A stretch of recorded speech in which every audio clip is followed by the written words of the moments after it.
ondo baldin badago, zuek esan, noiz hasiko garen, bai? Mila esker. Uste dut, izan ditugun berrikuntza guztiekin, zaigula askotan gertatu, bestela esan dute, oso gutxitan gertatu zaigula, eta beraz, eskertzen du alegin guztia eta profesionaltasuna. Beraz, lehenengo puntua bukatutzat emango dugu, eta bigarrena egokituko zaigu orain. Bigarrena da, aurrekontuaren ejekuzioari buruzko 2021ko hirugarren hiruhilekoaren hiruhileko informazioaren berri ematea. Eta, kontari? Bai, eskerrik asko txon, aipatu bezala aurrekontu exekuzio maila hirugarren hiruhilekoaren, hau da, iraila bukaiera bitartekoa, alde batetik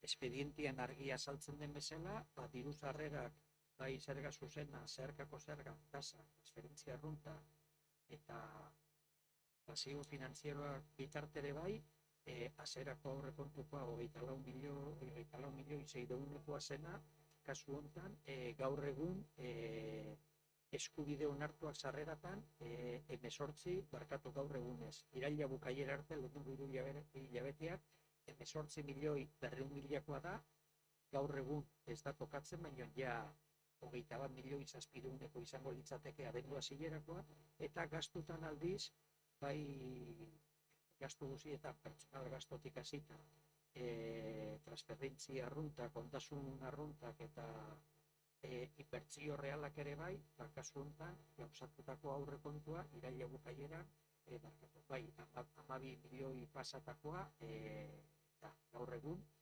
ez da tokatzen, berri ematea, baina gaur egun abendu hasieran 17,6 milioikoa da. Eta exekuzio maila, hemen ikusten da, hirugarren hiruhilekoa, hau da, iraila bitarte. Eta gero ja, datorren urtean, urte bukatu ondoren emango da likidazioa edo urte bukaierako exekuzio maila, eskerrik asko. Nahi da, bai, Igor?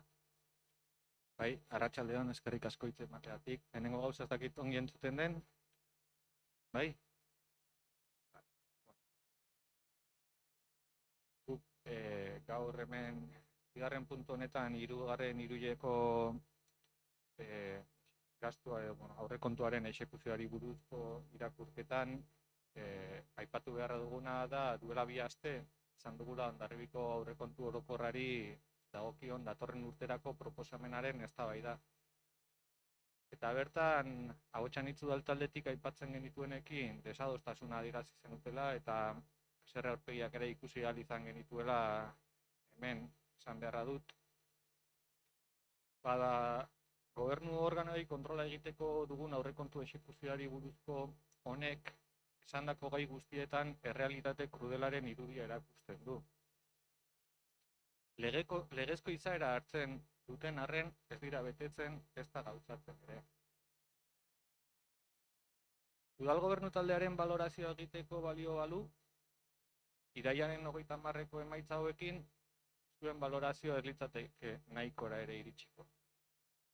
Ez litzateke gainditzera iritsiko. Ez baitago ia balio bakar bat bera ere exekuzioaren 175%ra iristen denik. Hau da, urtearen 3 laurdenetara. Beno, bai. Bai. Zergen kobrantzak. Herritarrei egin beharreko ekarpenak egitea bai behartzen du udal honek. Herritarrek normalean fin erantzuten dute. Aldiz, ekarpen hori erantzuteko diren baloreetan edo balioetan zerbitzu prestazio eta inbertsioi dagokionean oso urrun dago gauzatzen maila optimotik. Ekarpen guztien 175% gastatuta behar zukeen, baina pertsonalean 160aren gastua adierazten da, gastu arrunten 128%, transferentzien 135%, eta adierazgarriena ziurrenik inbertsioen 2,7%. Zer eragin du honek? Irailaren 30 arte, zerga bidez jasotakoak 4 milioi terdi baino handiagoa dela gastatutakoa baino. Eta are gehiago, data hori arte jasotzeko eskubideen eta ordainketa obligazioen artean 6 milioi eurotik gorakoa da diferentzia udalaren alde noski. Baina hala ere, gobernu taldearen prebisioak ez dira moldatu. Abenduaren 16an, gaur, azalpenen bat eman beharko zenukete prebisio horiek gauzatzeko asmoen ikuspegitik. Bestela, kudeaketa balorazioa eskasa izatea besterik ez baitzaigu geratzen. Hemen aipatu da, irailaren 30-etik abenduaren hasierara badagoela diferentzia bat, guk ditugun datuen artean, baina 2021ko hasierako aurrekontua hartu da oinarri. Ez dira hartu baina kreditu aldaketen datuak. 15 milioi euro terditik gorako ziren kreditu aldaketak, eta datu horiek ez dira aipatu. Deigarri egiten zaigu, beraz, beste urtebetez, gauden dinamikan, altxortegian, berriro gorakada nabarmen bat izango dela Hondarribiko udalak, eta horrek zer esan nahi du? Azken finean, Hondarribiko herritarrei eskatzen diegun esfortzua askoz ere handiagoa dela eskaintzen dizkiegun zerbitzuak eta baliabideak baino. Eta dudarik ez, hemen hitz egiten ari garen puntu hau gobernu organoei kontrola egiteko puntu bat denez, esan beharra daukagula egiten balorazioa. Mila esker. Eskerrik asko Igor, beste norbaitek hitzartu nahi du. Ez, bai? Eskerrik asko Txomin. Nik udal gobernuare balorazio bat eskatuko nioke. Ea exekuzio maila nahikoa iruditzen zaion, edo ez galtuko nioke, ez dakit. Hola uste duzuten, ala bada zorionak, bino ez bada, zer egiteko pres zaudete, hori exekuzio maila ditzeko, ez? Guk bi ideia edo azpimarratuko genituzke bat aurrekontu zehatzagoak egitea, eta horretarako sarrera eta gastu errealagoak jarri beharko genituzke paperean, eta baita ere beste modu batean egitea aurrekontuak, ez? Hor, askotan gastu prebizio erreala ez dugu ikusten. 2020ko aurrekontuetan adibidez ez dago Hondarribiko jaietarako dirurikan. Ez? Gero, kreditu aldaketan hori beste toki batzuetatik etorriko da, eta horregatik esaten dugu gastu prebizioa ez dela erreala. Estatu mailan superabita duen udal bakanetako izango gara. Gainontzeko udalak zorpetuta daude, eta ezakit, ematen du horrek esan nahi duela, gure udala dela estatuan dauden beste udal guztia, baina finago zeratzen duena, ez? Gastatzen duena. Guk galdetzen duena da, ea, ezakit, udal gobernu honek gastatzearen kontra zer duen. Nik erantzungo dizuet, Igor, ez dakit aserrarpegi edo ez dakit nola bereizten dituzun, aserrarpegia edo pozarpegia edo ditugun itxurakin, baina batzutan, horrelako interpretazioak libre dire. Xavier, hemen egiten dena da lan horren berriena. Eta gu, ziaren ekidazio egiten denean, kontu emango dugu. Eta eskertzen ditugu ideiak. Eta estatuan badire. Badire, zuk uste dituzu minon gehiago, zorpetuta ez daudena. Eta zuk uste duzu minon gehiago, superabita dutena, izan dutena, eta hain zuzen ere, horixe izan da, egoera makro horretarako erabiltzeko proposatu den momentu jakin batean diru funts bat, gobernuak, estatuko gobernuak erabiliko zuen, ez zuen. Orain, dekretu ez, txosten horren berri ematu du, eta gogorarazten dut, eta hilero edo txosten aurkezten badin bada, ondo dago, demokratikoa da, jarri ematean, kontuak, eta betetzen mailei da guztienak, ere bai, naiz eta zuek, ez horren ikusten, normala. Beraz, bigarren puntu hau mantzat egingo dugu, eta hirugarren puntua labur azalduko dut. Eta da, alkatetza eskuordetzen berri ematea.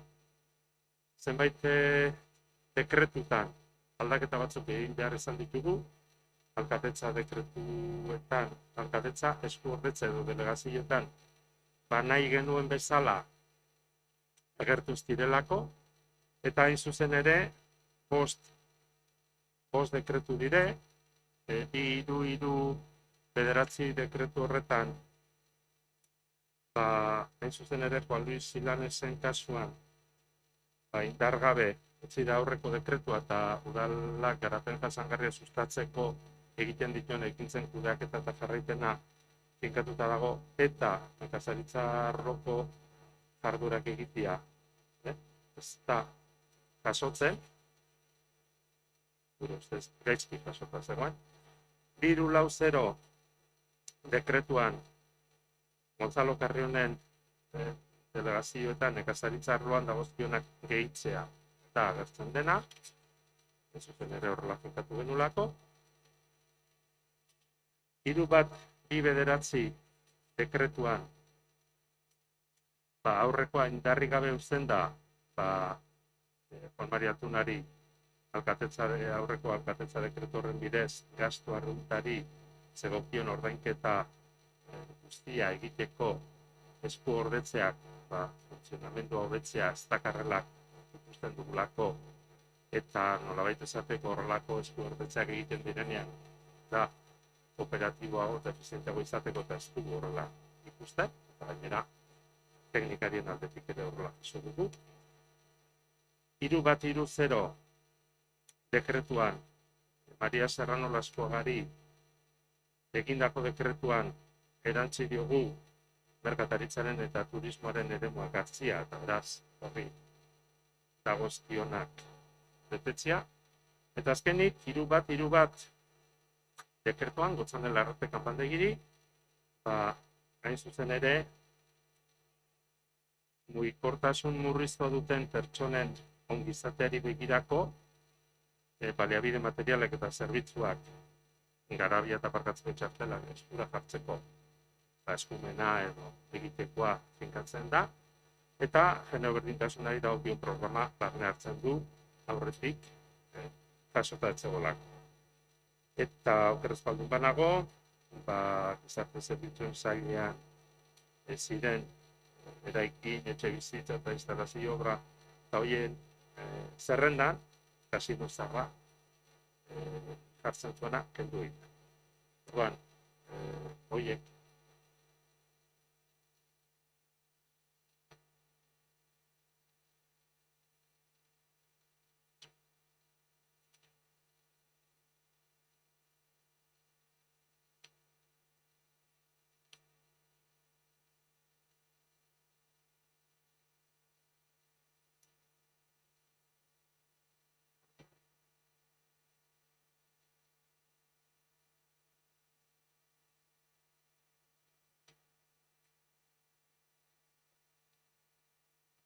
Dekretu hartan ematen zuen kasino zarreko obrak eta zerbitzuak eta bakarrik horko lanak egiteko ematen zitzaioela aukera kontratatzeko Gotzoneri, baina netzan hori gauza zen, ez bakarrik eraikin hori, baizik eta edozein beste eraikin badu udalak gizarte zerbitzuetara bideratua, horko lanak ere berak kontratatzen. Txikiak badira, kontrato txikiak badira.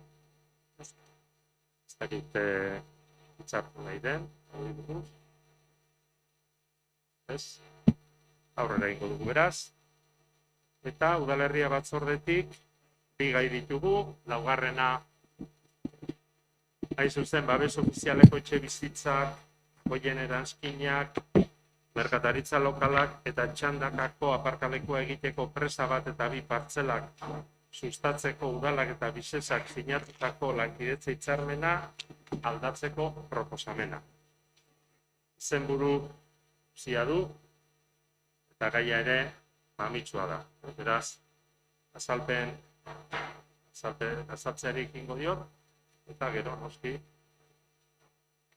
zuen txanda izango da. Hain zuzen ere, ezaguna da,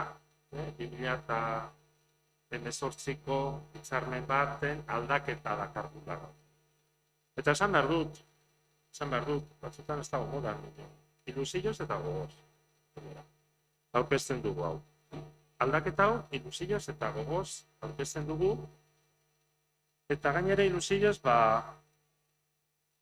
ondo dakigulako etxe bizitza publikoa sustatzea premia handikoa delako herrian, eta gogoz, negoziazio prozesu zorrotz eta zehatz baten emaitza ekarri dugulako udalbatza honetara aztertu eta onartzen. Nire hirugarren hitzak esker hitza, adierazi nahi du. Eskerrak Visesari. Etxe bizitza publikoko sozietate publikoari. Lankidetza giroan egin dugu lan, eta eskerrak eman behar dizkiet prozesu honetan esku hartu duten eta esku hartzen ari diren udal teknikari eta legelariei. Oztopo, Hondarribiarentzat akordio proposamen garrantzitsu hau lortzen eta etorkizuneko lankidetzarako oinarri sendoak hartzen laguntzeagatik. Udal gobernuan oso argi ditugu ideiak etxe bizitza publikoaren sustapenari dagokionez. Horregatik sinatu genuen lehen aipatu dudan 2018ko hitzarmena presa bat eta presa biri buruz. Eta gainera, txandakako aparkalekuaren aukera erantzi genion akordio hori. Horregatik, jasoak ditugu, bai proiektu hau eta bai damarrikoa ere, lehentasunezko proiektuen artean gure agintaldi planean. Horregatik ekarri dugu gaur proposamen hau, eta horregatik lan egingo dugu damarriri buruzko adostasunera 2022an iristeko. Jakina, hau guztia, helburu nagusi bakarrarekin. Herritarren behar eta premiei erantzutea. Hitzetatik ekintzetara pasatzea da gaurko proposamen honen muina. Sustapena abian jartzeko lehenbiziko erabakia hartu behar dugu gaur udalbatzen. Eta gaiaren ajolagatik eta eraginagatik, beste udaltaldei egiten dizuet, udalerri batzordean jaso genuen babesa handitzen. Espero dut ala gertatzen. Zadostu dugu Visesarekin. Ikastetxe parean dagoen presa bat eremuan, babes ofizialeko 76 etxe bizitza eraikitzea. Alokairu publikoan, gero alokabidek kudeatzeko. Etxe bizitza esaten dugunean, ez dugu ahaztu behar, etxe bizitzaz gain, trastelekua eta garajearekin izango dela. Eta, hoiez gain, zalian, 55 aparkaleku eraikiko dire, eta 260 metroko merkataritza lokal bat egingo da. Eta hori eskuratzeko, lehentasuna udalak izango. Udal batzan gaur onartzen bada, datozen asteotan sinatuko dugu hitzarmena. Eta eraikuntza lanak 2022 urtean hasi eta 2024ko bukatzeko asmoarekin. Visesar sustatu eta eraikuko ditu, eta gero alokabideren bidez eta etxebideren bidez kudeatuko. Aurkezpen orokor modura Hori esan dezakegu, baina agian zehatzago aipatu dezakegu zer den presa bat eremuan udalak ze egiteko eta ze konpromiso hartzen dituen. Fisikoa, lur eremua bizesari doain jartzea. Aipatu ditugunak egiteko eta lajatze hori etxe bizitzak eraikitzearen eta lokairu babestura modu iraunkorrean bideratzearen baldintzapean da. Lur zatiaren esku aldaketa, aipatu duen bezala, doainik, doakoa da, eta kontraprestaziorik gabeko lagapentzat hartuko da. Noski, indarrean dagoen legediak babestuta. Bigarren konpromisoa. Diru ekarpen bat egitea. Bizesari diru ekarpen hori egitea. Etxe bizitzak, garajiak eta lokalak eraikitzeko obren eta txikitako urbanizazioaren eta lurrazaleko aparkalekuaren azken kostu errealaren 15%, oda, ja milioi terdi, gehienez, ez dela esan da, aipatu duen bezala, aurre ikusitako obraren 15%ko balioz batetxika. Bigarren konpromiso honetan, gainera zehaztu eginda, udalak egin beharreko ekarpen hori nola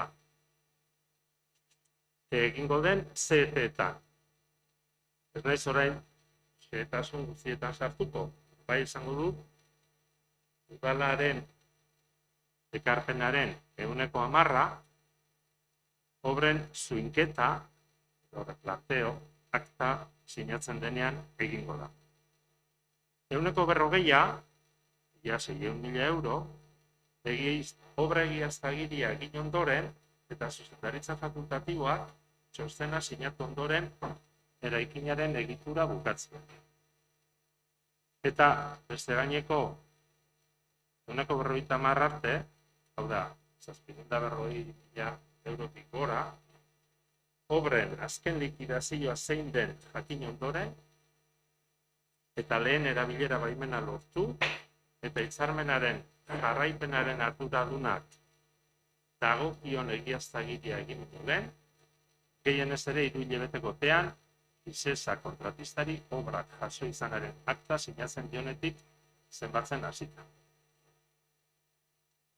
Behar bada zehatzekiak ere kontu horiek, nik uste dut ideia nagusiarekin, ideia nagusiaz jabetzeko ere balio dutela. Egia da ekarpen horrek badula muga bat. Eta muga hori gaindiezina da. Hitzarmen honen arabera. Eta alde horretatik, udalak beharreko ordainketen muga hortxe dago. Ekarpenaz gain, badago beste alor bat, eta hain zuzen ere da, xehetasun azterketa idaztea. Eta hori ere, udalaren konpromiso izan da. Hor, jakina denez, xehetasun azterketan, idatzi, noski, eta onartzia. Zestra gaineko lerrokadura eta eraikuntzaren altuerak berrogokitzeko. Udalak, eraberian, baimenak, lizentziak eta alik eta azkarren izapidetzea ere hartu du konpromisotzat. Baita ere, obren eraikuntzarako esaten den gehienezko obaria, 185 obaria, udal interes edo erabilera berezikoa denez, aplikatzeko konpromisore hartu. Eta azkenik, bai hirigintza zerbitzu, bai obra lizentzia eta bai bestelako tasak kontuan hartzen direnean, obaria ematea hartu du konpromisotzen. Lehen aipatu duen bezala, legeak markatzen dituen eremu. Bizesak ere konpromisoak hartu ditu noski. Simple esan da, sustapena. da lehenbiziko konpromisoa. Bigarrena, eraikitzea. Hirugarren, baimen, lizentzi eta eskaera horiek guztiak egiteko eskabideak ahalik eta azkarren aurkezteko konpromisoa. Laugarren, ezin du bestela izan, eraikuntza obrak zuzendu eta gauzatzea. Bosgarren, obren egiazko eta azken kostua zuritzea. Seigarren, eraikitako etxebizitza guztien helburua babestutako alokairua izatea. Eta zazpigarren eta azken, deskribatutako etxebizitzen alokairua kudeatzea eta mantentzea. Bai zuzenean, bai alokabideren bidez, bere kontura eta gerturatzea. Horrekin, zer esan nahi dut? Prozesuaz ari du nahi zenez, zehaztasun horietara iristeko, estifikatzeko, handia egin behar izan dela. Eta lan handia egin behar izan da, hain zuzen ere, oraingo egoera, berezia ere gertatzen ari delako, etxe bizitzen sustapenean ere, prezioen aldaketan nabarmena gertatzen ari direla esan dutelako, eta orduan, zentzu horretan, bilatu da hori Isesaren eta ustez udalaren interesen hartu. Eta horixe da gaur dakarduna. Lehen zegoen hitzarmen hori aldatzeko proposamena eta aurrera begira jarrita oinarri sendoa hori izatea hurrengo prozesu. Interbentzio hori nahi baduta da.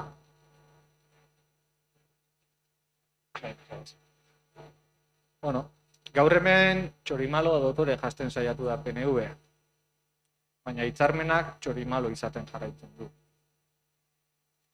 Hondarribiko udalak Bisesarekin 2018ko azaroan sinatutako hitzarmenaren aldatzea proposatzen duzue. Etxebizitza publikoaren aparkalekuak eta lokal komertzial baten gauzatzea Bisesa erakunde publikoari ematea. Hitzarmen honek ez dio soilik presa bat eta presa biri eragiten, herri osoari eragiten dio. Hala nola, aparkalekuen gabezia, ondoren aipatuko duana, herri osoari eragiten dion gaia izango dela. Hitzarmen hau Txominek edo EAJak bakarrik negoziatu du. Eta horrela atera da. Hitzarmen honetan izan zitezkeen eta izango denaren artean, aukera pobreenak irabazten. Prozedurari buruz ariko naiz. Duela 3 urte, Eusko Jaurlaritzako eta Bisesako ordezkariek talde guztietako zinegotzioi aurkeztu ziguten proposamena. Proposamenaren aurrean, ekarpenak egin ahal izan genituen. Apirilean, Bisesak hitzarmena salatu zuela sarrera erregistroko idatzi baten bidez jakin izan genuen. Behin, APOA epaitegien bitartez bertan bera geratu zela konfirmatu zenean. Oraingo honetan aldiz, oposizioko PSE-ren aldetik jasotako informazioi esker jakin izan dugu hitzarmena negoziatzen ari zirela. Eta eskertzekoa. Nik telefono bidez eta batzorde batean ere negoziaketa horien nondik norakoak galde egin nizkizun. Baina etzen idan azalpenik eman nahi izan. Zuzenean, ez da batzordean bertan ere. Azkenik, prentxan publiko egin bezperan helarazi zitzaigun udalkideoi dokumentazioa. Aurrekontuen udalbatzaren egunean bertan. Baina zer dago prozedura honen atzean? Emaitza bat. Jatorrizko hitzarmenak 2018an sinatutikoak eta udal webgunean ikus dezakegunak 118 etxe bizitza jasotzen zituen presa bat eta presa bi eremuetan.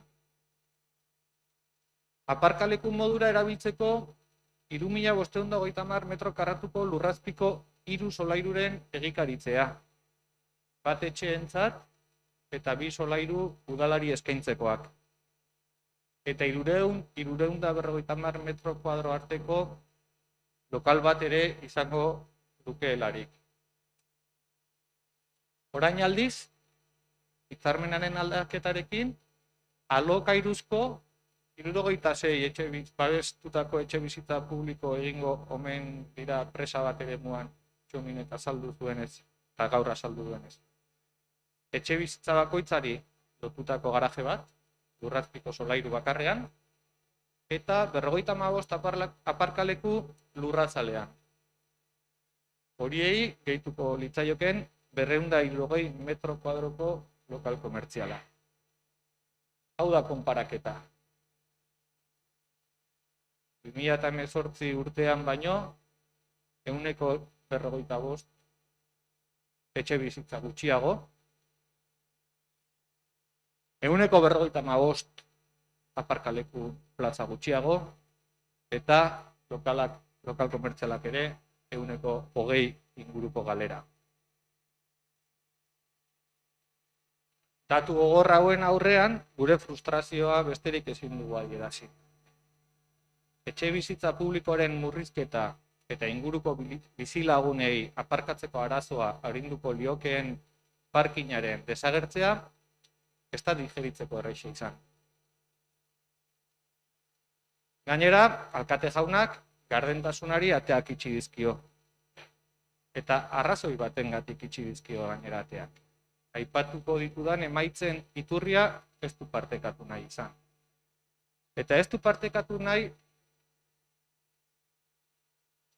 bere eta PNV-ren ardurakoa delako gertaturikoa. Zimentazioaren kosteak hitzarmena sinatzeko erabilitako informazioan jasotakoa, baino askoz handiagoa izatea da alde batetik gaur dugun egoeraren arrazoi, eta beste alde batetik apoaren baliogabetzaren ondorioen ardura ere ez du bere gain hartu nahi udal gobernu talde honek.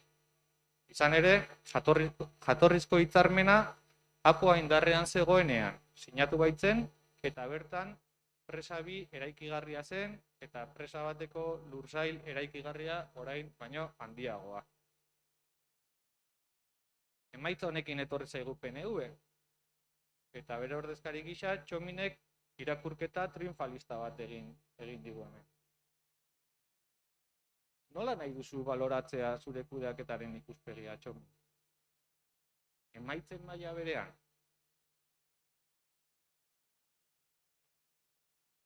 Hau guztia esanik, Hondarribiko herriari honelako kudeatzaile bat tokatu zaiolarik, agotxan hitzetik ezin diogu babestutako etxebizitzaren beharrei iskin egin. Behin eta berriro ekarri izan du udaletxera babestutako etxebizitzak egitearen beharra. Bai presan, Damarrin, Muliateko zuloan. Hemen aipatu duzu, agintaldi planean jasotzen dezutela presa eta Damarri den proiektuak gauzatzea. Agintaldi plana 2023an amaituko da, eta presa bateko aia 2024ko epea jarri diozu. Beraz, agintaldi planean jasotakoa ere nekez beteko da. Indarrean ditugun arau subsidiarioan oinarrizko irakurketan, 2017an hala moduz landua izan zen apoaren oinarrietan eta gaur egun lantzen ari garen apoaren aurrerakinetan jasotzen da Hondarribiko herriak zein galera eta atzerapen duen babestutako etxebizitzen gauzatzean. Hau baino datu objektiborik ez dago. Beharra ez da gaurkoa, ez da 2017koa, ez da 1986koa, etxebizitza publikoaren gauzatzearen beharra hamarkada luzeetakoa da gure herrian. Bizesarekin Txominek adostutako hitzarmenari baiezko eman nahi genioke. Baina horretarako konpromesoak eskatu nahi dizkiogu. alkateari eta gobernu taldeari. Hondarribiko udalarena da etxebizitza politika egiteko eskumena. Eta eskumen honen baitan jasotzen da babestutako etxebizitzak egitearen aukera, eta lurzoru publikoak erostearen aukera ere. Hondarribiko udalak herritarrek egineko ekarpenei esker, lehen aritu garen puntuan aipatu dugu, funtsa handi bat dauka politika horiek egikaritu ahal izateko. Gaurko bozka erabakitzeko, Txomin, erantzu iguzu mesedez ondoren egingo dizkizugun bi galderari. Bata da, presa bateko lurzoroan etxebizitza publikoak egin aurretik abiatuko duzu ibilgailuek aparkatzeko eremu baten proiektua gauzatzea. Guk behin baino gehiagotan aipatu izan dugu Zezen plazako aparkalekuaren proiektua udaletxean aurkeztua izan zela bere garaian, baina presa bat egiteko proposamena mahai gainean jarri zenean ulertu genuen eta horren alde bozkatu ere, horrek komplementatzen zula nolabait eremu horretarako aparkalekuen gabezia. Eta bigarren galdera da, konpromiso hartuko zenuke ere Damarrin eta Muliateko zuloan egin daitezkeen etxebizitza publikoak udal ekimenetik abian jartzeko asmoa badagoen. Bi galdera horiek erantzutea eskertuko nuke eta horren araberakoa izango da gure bozkaren emaitza. Mila esker.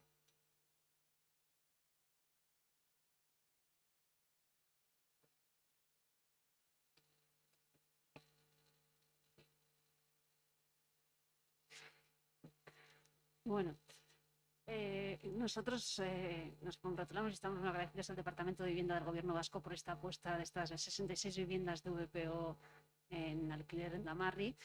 Toda inversión en Hondarribia en materia de vivienda y más si es en alquiler, pues está muy bien, ya que pensamos que además el alquiler es la forma más adecuada de resolver y dar respuesta a lo que viene a ser el derecho a la vivienda. El hecho de que se construyan esas 66 viviendas en vez de 84 previstas inicialmente, empresa 1, es consecuencia del fracaso del plan general y ello ha conllevado una disminución de los volúmenes de edificación, como todos sabemos, porque hay que adaptarse a las normas subsidiarias. Éramos, aun y todo, partidarios de no dejar pasar el tiempo esperando la aprobación del Plan General de Ordenación Urbana y porque pensamos que hay que seguir trabajando y hay que seguir trabajando en otros proyectos de vivienda de VPO en alquiler en otras ubicaciones del municipio. Respecto a este proyecto, nuestra apuesta inicial era aprovechar la construcción también de estas viviendas, este bloque de viviendas, para construir un parking rotatorio de 100 plazas en una planta -2. Se detectaron problemas con el terreno en las prospecciones y la inversión iba a conllevar más coste. Así que la posibilidad de construir el parking pues, fue descartada por el equipo de gobierno sin que en ningún momento se consultara con el resto de las formaciones políticas en este ayuntamiento. Pensamos que el coste podía tal vez haber sido asumible teniendo en cuenta el remanente de tesorería de más de 50 millones de euros y la necesidad de espacios de aparcamiento nuevos en Hondarribia. Y si no era asumible o no se podía, pues igual sí que por lo menos se podía haber hablado, ¿no? En cuanto a ese local que va a surgir de 260 metros cuadrados, que lo decía Igor, nosotros somos partidarios de que el ayuntamiento se haga con él y a poder ser, ya proponemos que se pueda ubicar allí el archivo municipal. Insistimos una vez más en que la promoción de vivienda y sobre todo en régimen de alquiler es una asignatura pendiente del Ayuntamiento de Hondarribia, que hay que seguir trabajando y aprovechando todas las oportunidades, también entre ellas igual la de construir empresa 2, viviendas dotacionales, que nos decía el otro día la arquitecta municipal que era posible o por lo menos las normas subsidiarias así lo contemplaban. Y también somos partidarios de establecer un acuerdo programático con el Departamento de Vivienda del Gobierno Vasco para ir concretando más proyectos en el municipio. Vamos a votar a favor de este punto.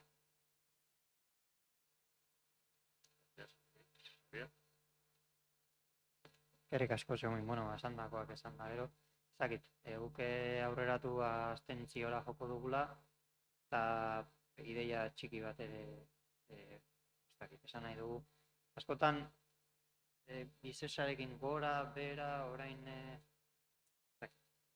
ez dira erresak izaten horrelako harremanak. Eta guk bai nahiko genuke, olaia urte desente, Hondarribia lantzen bezalako zera bat, ditu promoziorako elkarte edo enpresa publiko edo horrelako ente bat eraiki genuen baletik eta erraztertu beharko nuke.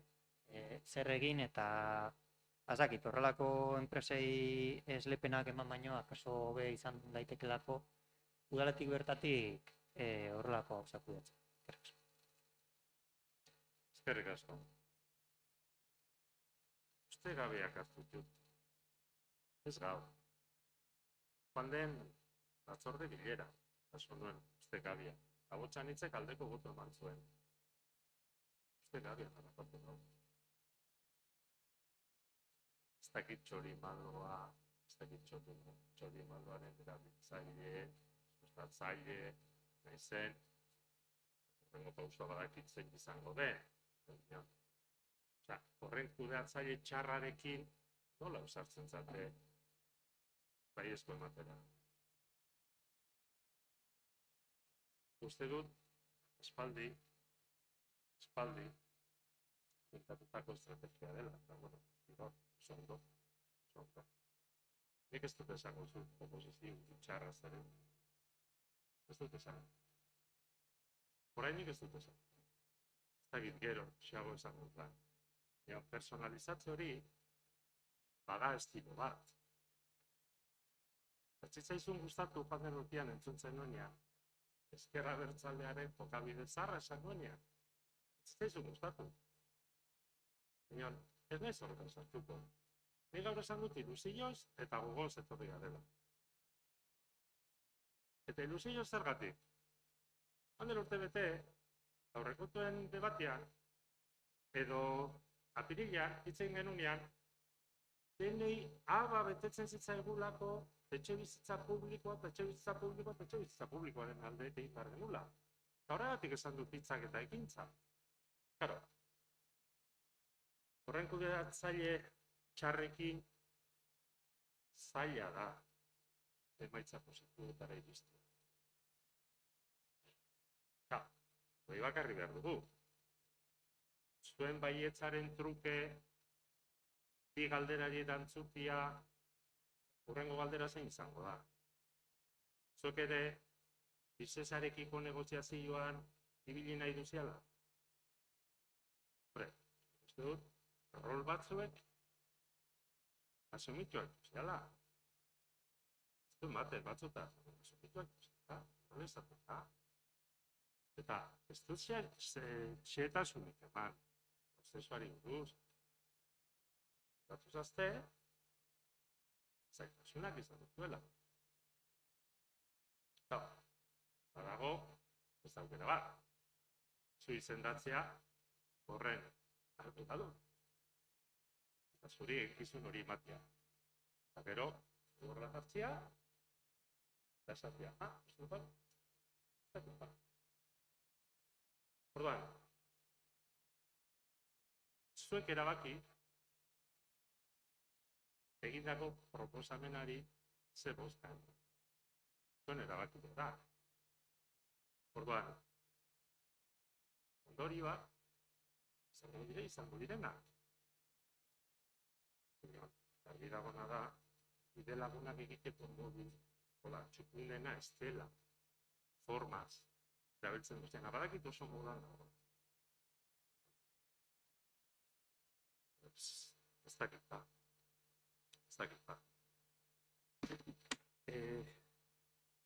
Me alegro mucho que el Partido Socialista valore positivamente la propuesta, pero es que a mí es que hay veces que digo, el principio de realidad, ¿dónde lo tenemos? Nosotros no somos los dueños del principio de realidad, pero me parece que hay algunos que les cuesta un montón entender que si ha habido unas unos cambios drásticos, traumáticos, como es la anulación del plan, que si la vigencia de las normas subsidiarias, como bien viene recogido en los informes de la arquitecta municipal como de la secretaria, a nosotros claro que nos gustaría hacer 84, 205, 188, las que queráis, pero hombre, recogimos el guante cuando nos dijisteis que que vuestra apuesta era que construyéramos y que utilizáramos los recursos que disponemos. Entonces, agradezco mucho que hayáis hecho esa valoración, porque es coherente. El tema del aparcamiento de los sótanos -2 y -3, pues también tiene su aquel. También tiene su aquel. El ayuntamiento tenía una información sobre las características de la zona. Cuando Visesa empezó a trabajar, tuvo que solicitar un informe geotécnico. En ese informe geotécnico, por supuesto que ha mostrado unas carencias. Y ante eso, a quien nos toca gestionar, se nos suelen presentar, como bien sabéis, pues la decisión. Tenemos que tomar una decisión y tenemos que decir, nosotros contra la propuesta del sótano -3 seguimos adelante.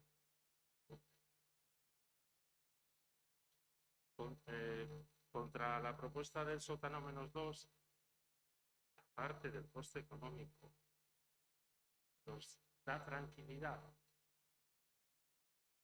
Como bien ha recordado Igor, no se entregarán esas casas en esta legislatura, en este mandato. Pero por supuesto que quien esté en mi lugar,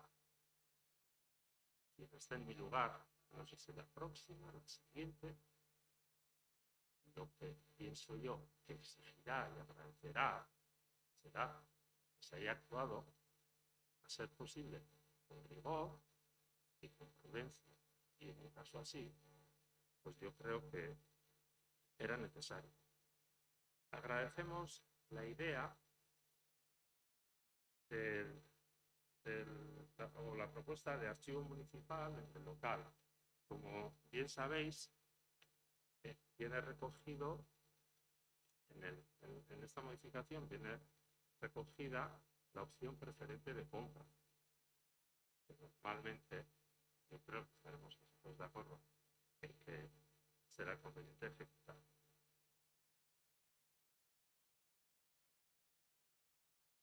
En este momento no estoy listo. Espero que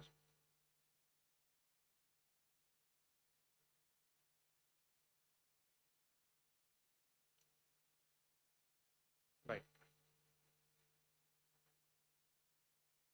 Txomin, alkatea. Alkatea figura instituzionala. Ez dut adierazpen bakar bat bera egin maila pertsonalekoa. Ez gaur, kanidakidana inoiz. Inoiz. Kudeatzailea. Eta legitimitate guztiarekin kudeatzaile. Ez dut zalantzan jarri inoiz. Hori bai, moduak daude, modu ezberdinak daude.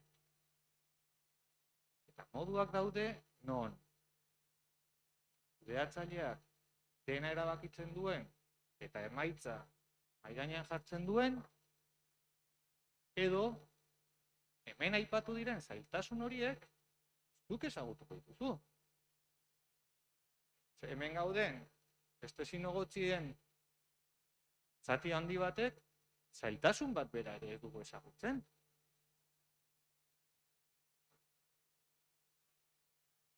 Guri hemen ekartzen diguzutena da emaitza bat. Eta emaitza horren inguruko valorazioa. Harritu egiten zera baiezkoa bozkatzen dugunean.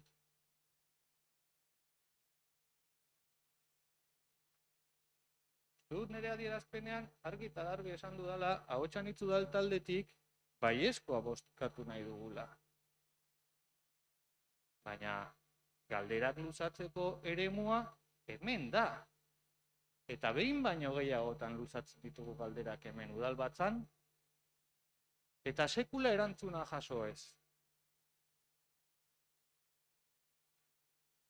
Sekula erantzunik ez dugu jasotzen galdera zehatzak luzatzen ditugunean. Ni berriro errepikatuko naiz. Bi galdera konkretu. Bata aparkalekuei dagokienean,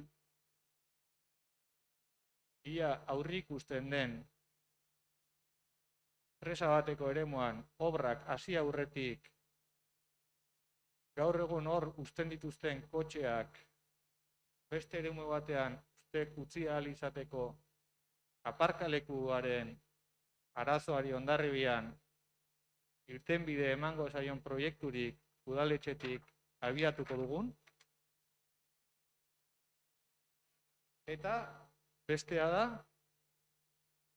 Damarriko eremuan etxebizitza publikoak egiteari eta Muliateko zuloan etxebizitza publikoak egiteari ekimen horri ekingo zaion Hondarribiko udaletik edo ez.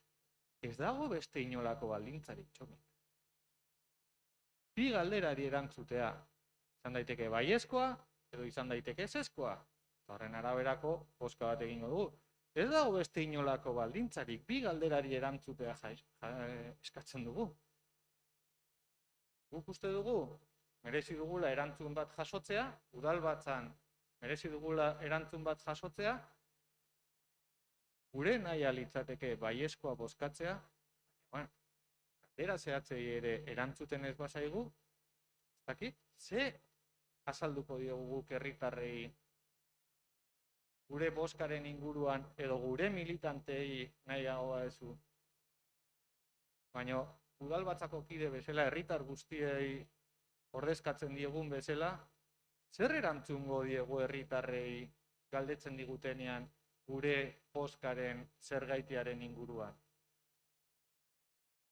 Azalpenak emateko ere bagaude, ez hemen bakarrik. Ate hauek zeharkatzen ditugunean ere, herritarrek galdetzen dizkigute gauzak, zergaitiak, noragoaz. Eta ez baldin badugu eduki beste eremu batean gaiaz elkarrizketatzeko aukerarik, hemen jartzen ditugu mahai gainean galderak. Adierazpen nabarmena uste dut izan zela batzordean leko bozka ematea. Orain, zaila egiten zaigu, bi galdera zehatzi ez erantzun nahi izatea jaso ondoren, eta gainera horren erantzun izatea, eta ondoren ze baldintza, ez, gaur bozkatu behar dugu.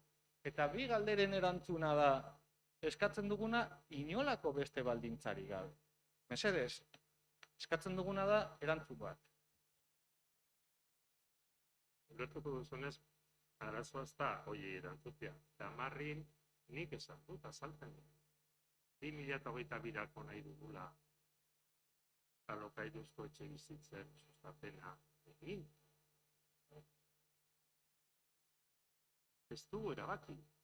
Isesarekin esperientzia ona balin badugu, zergatik ez dugu egin behar sozietate publiko batekin horretan aritzen denarekin. Ulertu baldin badizut, galdera zein da, ia udaletikan egin behar dugun, zehaz sortu behar dugun, horren sustapena, eraikitzia, eta hori da galdera. Ez dugu ezer sortu behar. Etxeak sortu behar ditugu, baina ez dugu inolako elkarterik edo baliabiderik berririk sortu behar, badugu dena. Xaderrek aipatu du. Erraminta bat badaukagu. Beste alde batetik erraminta propioa ere izan liteke. Ez dugu ezer berririk behar. Nik aipatu dut, finantzaziorako nahikoa gaitasun badugu.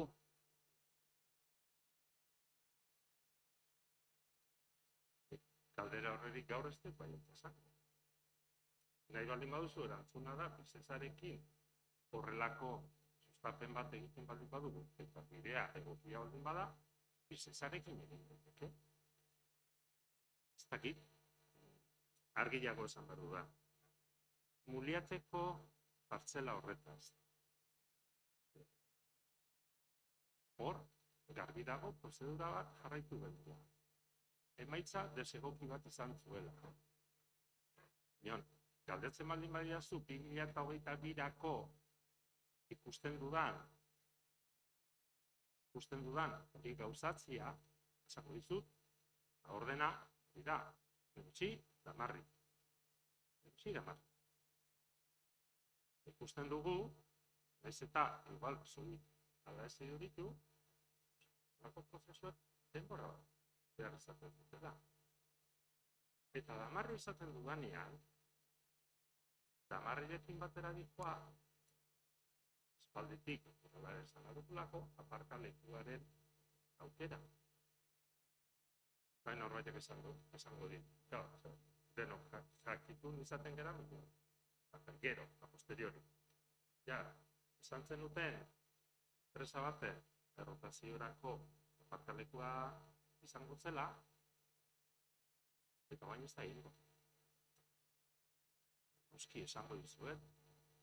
Guk proposatu genuen, bigarren eta hirugarren solairuan errotaziorako txandakatze aparkalekua egitea, bizesarekin negoziatu eta adostu genuen hori egitea naiz eta bizesa etxe bizitza egiten aritzen den eskema, damarriren eskema, izango ditzateke antzekoa. Gau, nik ezin dizut esan. Damarrin 180 txandakako aparkaleku izango dire. Zergatik ezin dizut esan. Aztertu dela. Duan, ez dakit erantzuten dizudan. Damarrin, etxe bizitza publikoa egiteko, etxe bizitza publikoa egingo dugula esaten baldin badugu alokairuzkoa esaten ari gara.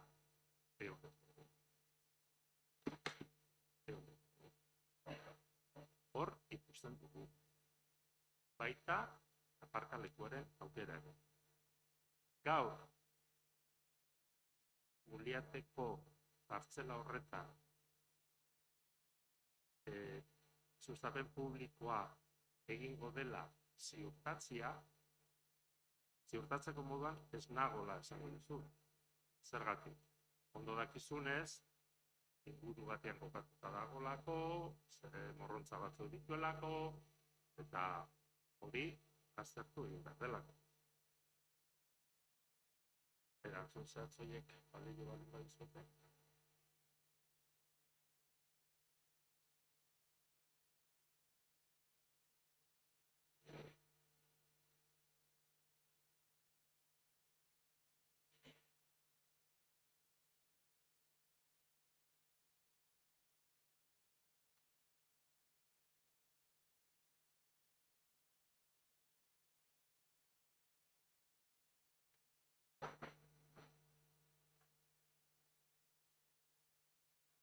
Orduan, proposamena bozkatzera ekingo diogu.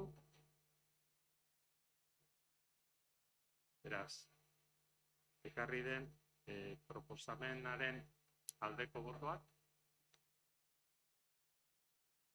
kontrako botoak, abstentzioa,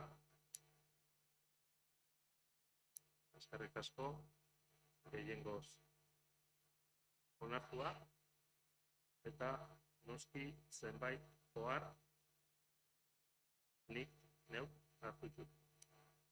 Espero dut, ja, hemendik urtebeteren buruan, Damarriz ari baldin bagera, gaur jaso ditudan, jaso ditudanetatik batzuk hobetzeko modua izango gara. Espero dut ala izatea. Ze, azken finean, gure burua fokoaren erdinen jarri beharrean, fokua denok badakigu jarri behar dugu. Eta uste dut, bosteko modukoa dela, bozketaren emaitza. Eskerrik asko. Beraz, laugarren puntua bukatutzat emango dugu, eta bosgarren puntuari ekingo diogu. Eta da, Ramerietxearen lafatzia egiteko eskaera. Horretarako, Maria Serranori emango diot. Eskerrik asko. Batzordean hitz egin genuen bezala, Ramerietxea Pinot kalean dagoen eraikina, hainbat elkarte kultural eta Arma Plaza Fundazioaren egoitza da gaur egun. Esan dezakegu berez, udala ari dela eraikina kudeatzen, eta komenigarritzat jotzen da higiezinaren titulartasuna erregularizatzea. Estatuko Kultura eta Kirol Ministeritzaren ofizioa jaso genuen mezu berdinarekin. Beraz, gaur egun ematen ari den egoera erregularizatzeko aproposa iruditzen zaigu eraikinaren titulartasuna aldatzea. Eraikinaren ezaugarria kontutan izan da, ez da egokia ikusten hainbat erabilerarako. Gehien bat, irisgarritasuna kontutan hartuta. Horregatik, eskaera egin dugunean, udal instalazio bezala erabiltzea dela, egokiena dela proposatu dugu. Eta orain arte egiten den funtzioa mantentzea. Eta hau da gaur udalbatzari proposatzen dioguna. Ramerietxearen lagapena egiteko eskaera onartzea. Segurazki Ramerietxearen erabilerari buruz eztabaida sortuko da, zertako erabili daitekeen, zertarako ez, eta noski gai hori jorratu behar dugu. Baina egia da, gaur ez dela eguna hori erabakitzeko, hurrengo batzordetan hitz egiteko aukera izango dugu seguro, baina gaurko goia ez da, hasieran aipatu duen bezala, Ramerietxearen lagapena egiteko eskaera baizik. Eskerrik asko. Eskerrik asko, Maria, itzar, Maria. Bai, ni esker. Deigarria egin zaigu guztioi ikustea eraikin honen lagapena ez zegoela aurrez eginda.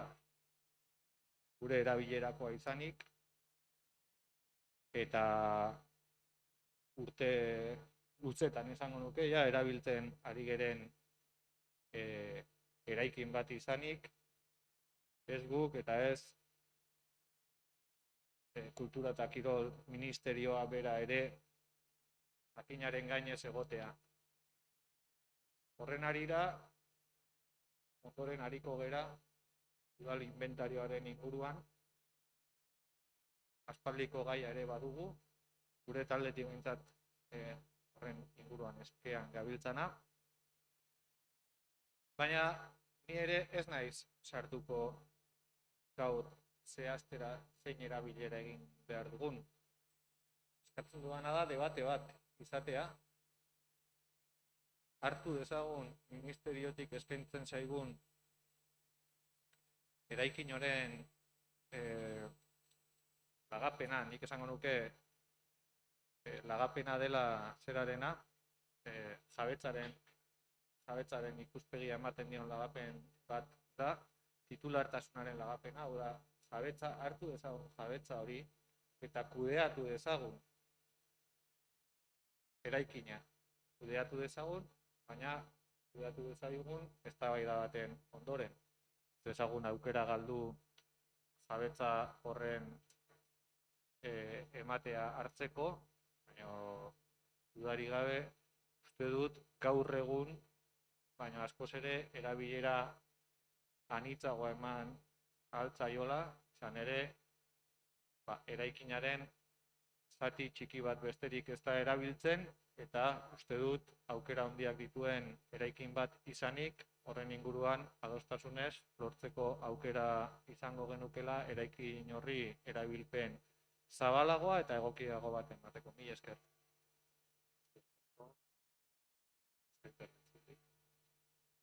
nosotros no vamos a añadir mucho más con respecto a lo que ha dicho Igor. Sí que nos parece una buena noticia la posibilidad de recuperar este edificio para el municipio de Hondarribia y pensamos que hay que definir los usos que se le va a dar y los usos que se le den sí que deseamos que sean de usos culturales. Y bueno, sí que hay que definir el uso y definir también qué inversión se va a hacer en ese edificio, pero siempre que los usos que se le den sean de tipo cultural. Es nuestra prioridad.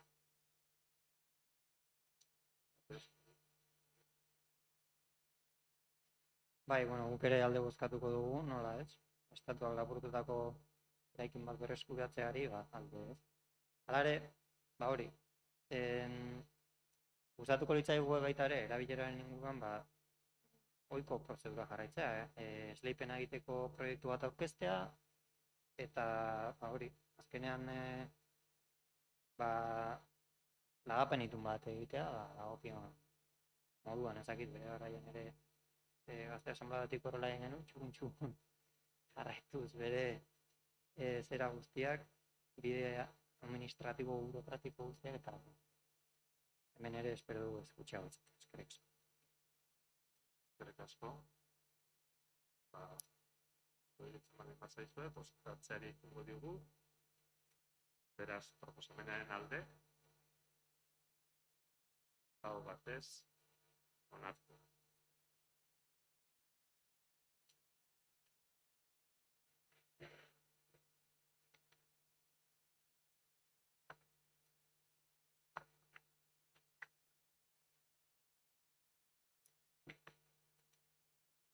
Hurrengo gaia Ogasun Ondare eta Kontuetarako Batzorde berezitik dator, eta da, 6.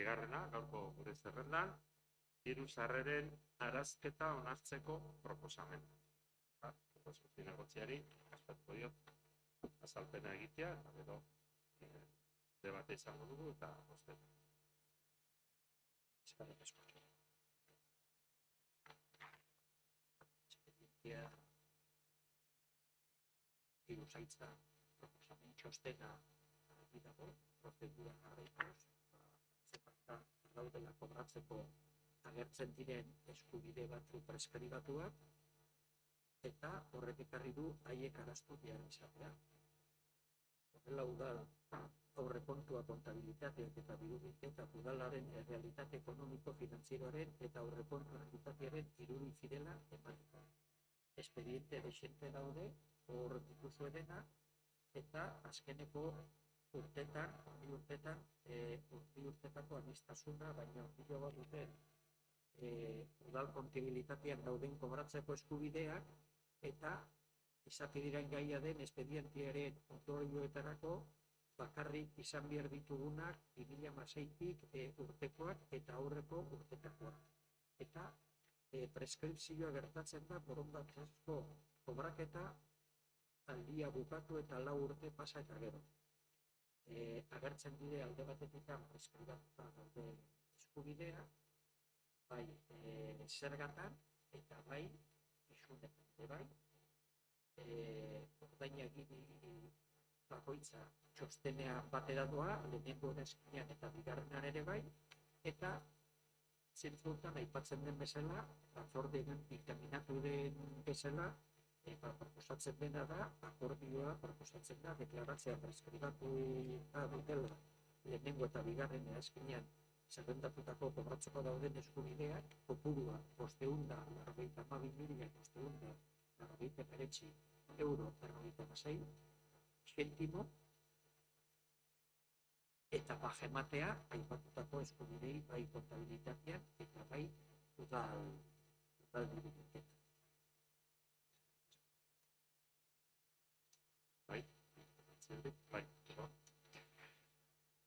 Bueno, aurreko urtean bezalaxe, aurten ere Hondarribiko udalarekin zorak dituzten enpresa eta partikularrei barkatzeko prozedura jarri da mahai gainean.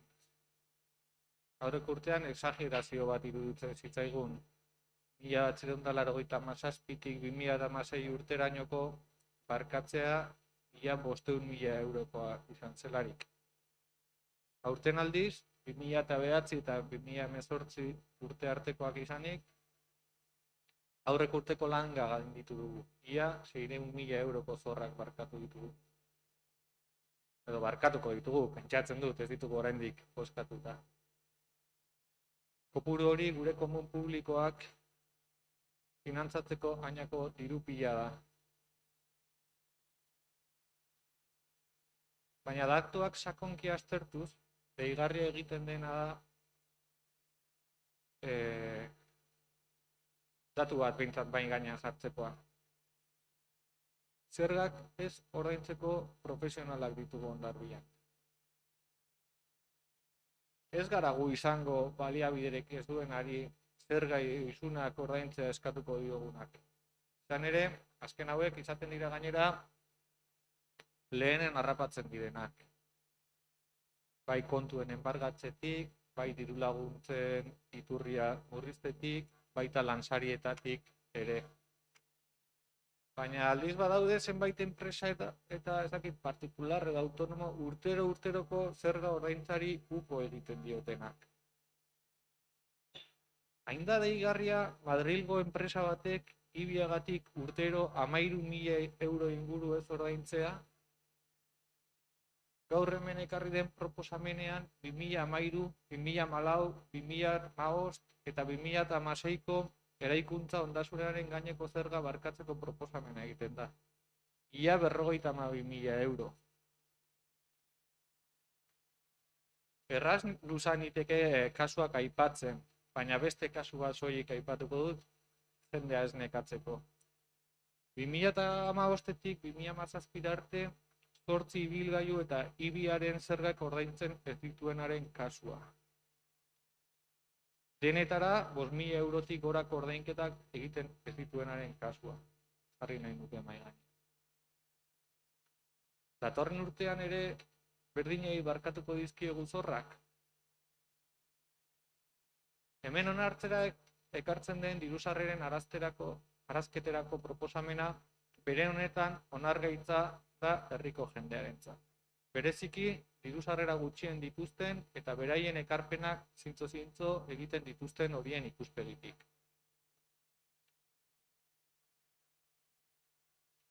Beraz, guzti horrengatik gure bozka kontrakoa. Eskerrik asko Igor. Aldetik, zapaira, bai Josu.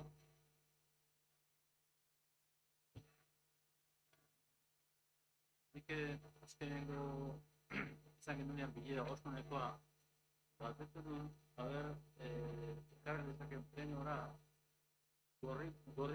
gordinean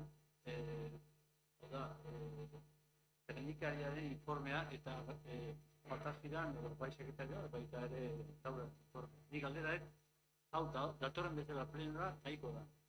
Nahi zait beti estatzen diren, gaur guztia etortzen diren informea, kasu honetan taularen informea, hau ondo dago, edo ez dago, edo baita ere idazkariaren informea. Eta hemen ez dakit beharrezkoa da, behar ez da igual beharrezkoa.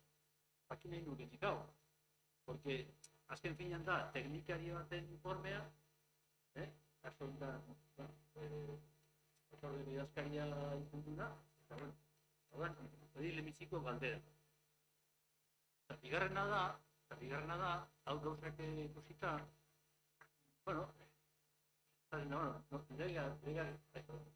laguntzen du, lau urtean iruzurra ez duten apagatu, preskripzioa izan dezaten, ezta? Baina kasu honetan dira, 976.000.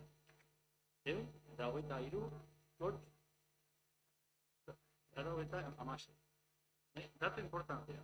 Baina da bi urte ere, berdin izan zen. Eta hemen, niri asko kezkatzen dutena da, eta hau izango dut, da, kasu honetan, kontabilidadean jartzen dena da,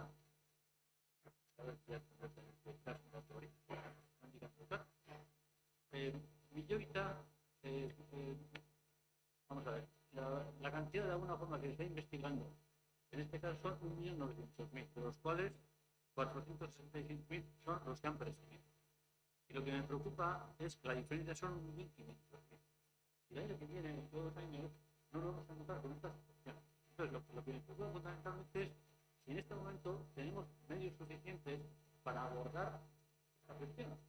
Claro, aquí estamos hablando de 400 y pico mil, pero el expediente en principio son 1.988.000. Entonces, yo lo que pregunto es si de alguna forma hay medios suficientes para que esta cuestión no se nos vaya. Así que, al final, pues bueno, podemos encontrar que dentro de 2 años nos encontramos con estas cosas nuevas. Esa es un poco la preocupación, más allá de la pregunta que os dejo, si de alguna forma técnicamente es suficiente para llevar a un pleno un informe de estas características.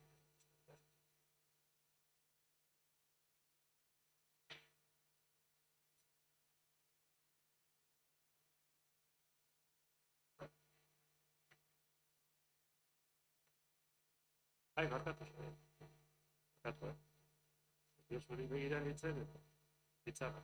Bai, lasai, gainera, igual interbentzio bainoen, irakurtzen baduzu zera, aurreko batzordeko aktan, beran, erantzuten du altza teknikariak, ez? Esan zuen, diruzaintzaren txostenarekin nahikoa dela, bertan aplikagarria den araudi osoa azaltzen dela. Hori, batzordean, azaltzen dela, Hala ere, hemen igual adituren bat baldin badago, igual ilustratu gaitu hobeto. Eta nire interbentzioari dagokionez, aurreko puntuan, bigarren puntuan, aipatzen genuen gastuaren kontra egiten duela, ez? Udal gobernuak edo. Horrela ikusten dugula gu behintzat. Eta orain diru bilketari muzin egin, edo behintzat, onartzen dira zenbait jokabide txar onartu edo pasa egiten dira. Orduan, guk ulertzen dugu zailtasunak egotea, ibilgailuei dagokionez beti ere egoten dira enpresak, gora, bera, partikularrak, bajak, altak, ezakit. Baina zula handiena egiezinen zergan dago. Eta hor, gehien daukana beti askea egoten da. Hor, gutxien duena, ez da sekula libratzen, ez? Ezakit. Denak ere ditugu kasuak inguruan, eta beti ibiatortzen denean, nahiko larri biltzen da jendea. Baina, ematen du batzuk, dituztela trikimailuak, horietaz libratzeko. Orduan, nik bai, uste dut, udal gobernuak arazoa daukala horrekin, eta ez da teknikarien arazoa, udal gobernuarena da. Teknikariek ez baldin badute baliabiderik. Zakit nola esan, ingenieria horreri edo dena delako horreri zeren, epatzen ziren 600.000 euro. Formazioa, legea aztertu eta lan gainkarga baldin badire arazoa, zerratik ez inbertsio bat egin personalan, 600.000 eurora iritsiko ez dena, eta azkenean gehiago, diru gehiago jasoko dugu. Ondoren denon artean zeratzeko, banatzeko, ez? Herritan onurarako behintzat, beraz, nik uste dut jende hau libratzen ez baldin bada guztiontzako, hobeto izango da.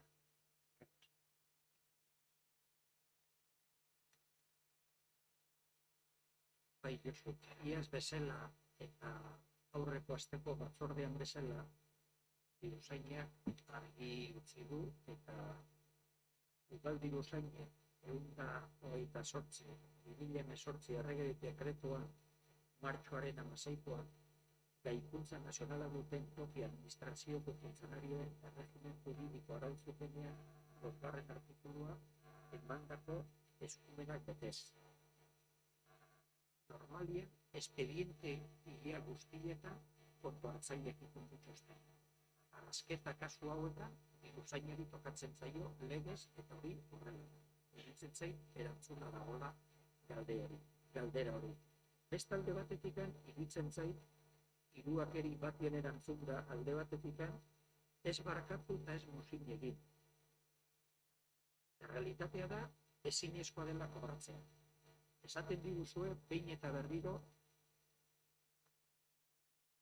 diru sarrerak jarritakoa baino gehiago izaten direla, eta saiatzen gera dena kobratzen tokatzen zaiguna. Ingenieritza hitza, ez da ingenieritza hitza niretzat, azkenean iruzurra fiskala da hori. Eta badaude espertuak, eta zuek badakizute hori horrela dela.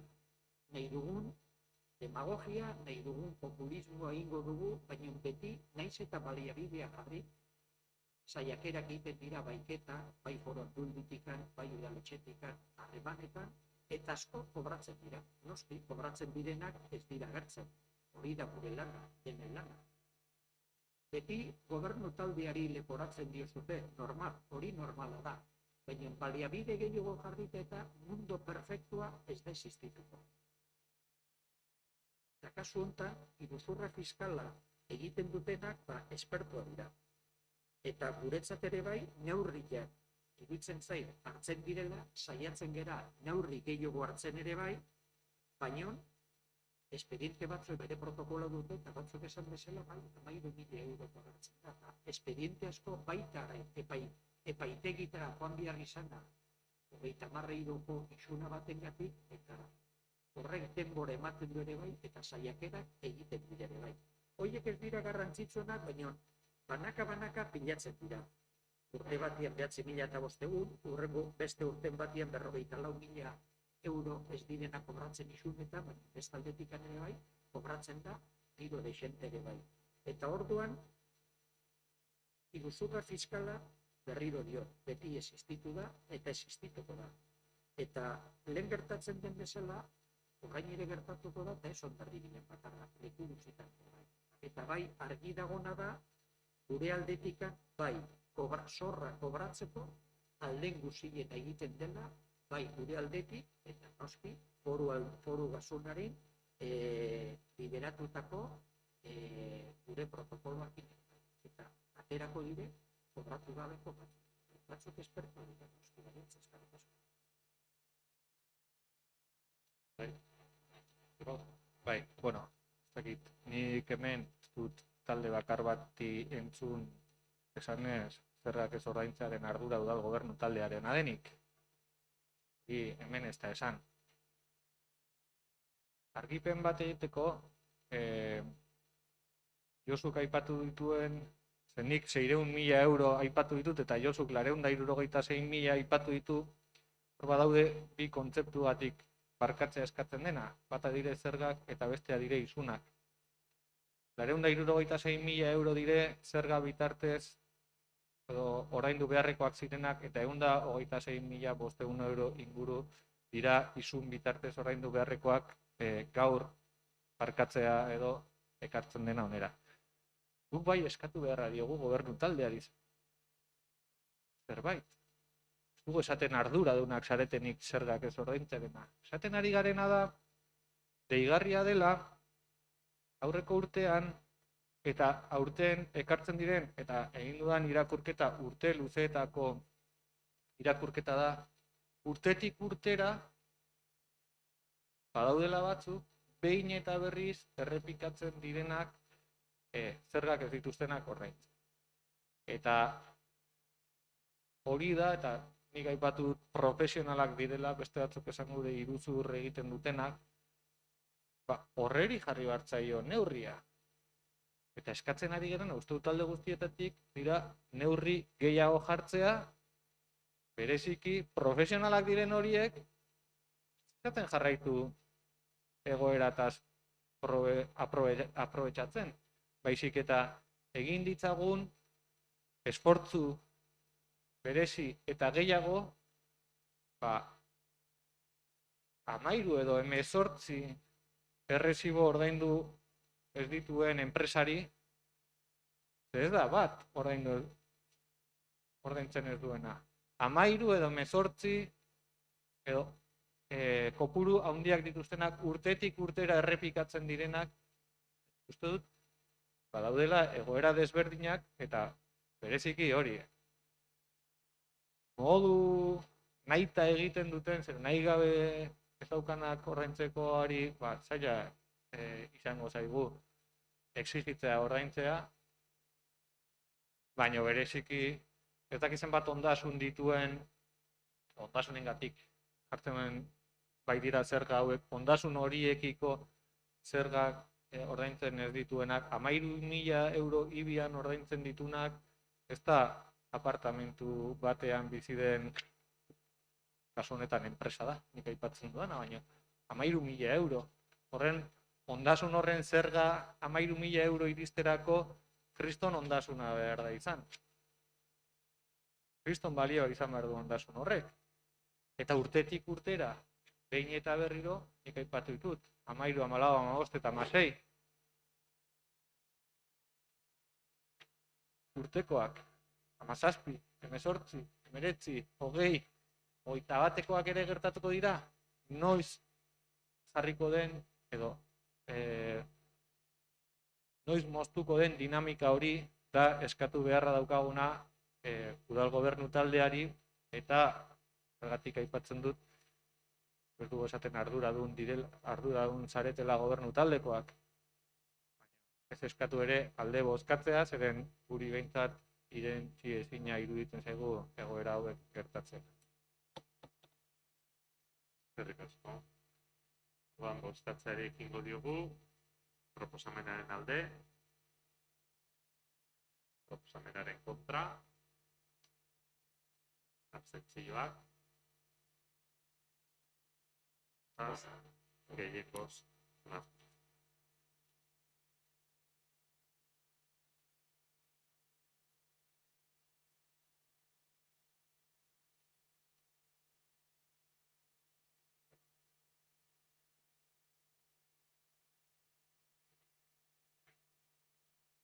Zazpigarren gaia dugu hurrengoa, 2022ko plantilla organiko eta lanpostuen zerrenda aldatzeari buruzko proposamena. Berriz ere, Josai Margoietitza, azalpen egiteko eta debatia eta bozketa.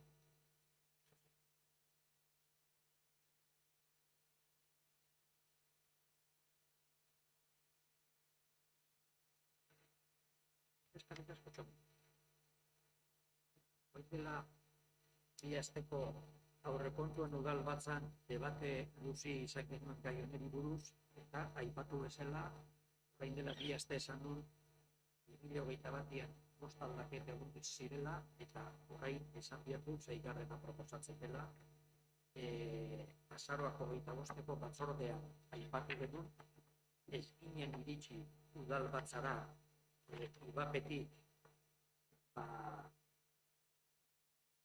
teknikari berri baten, hau da, turismo eta merkataritza teknikari lanpostu baten eraketarako falta zen hizkuntza eskakizun maila idatziz baiezko ematea, eta iritsi da, eta hori dekartzen duguna egokitzeko lanpostu hori aurreko debatea kontutan izan da.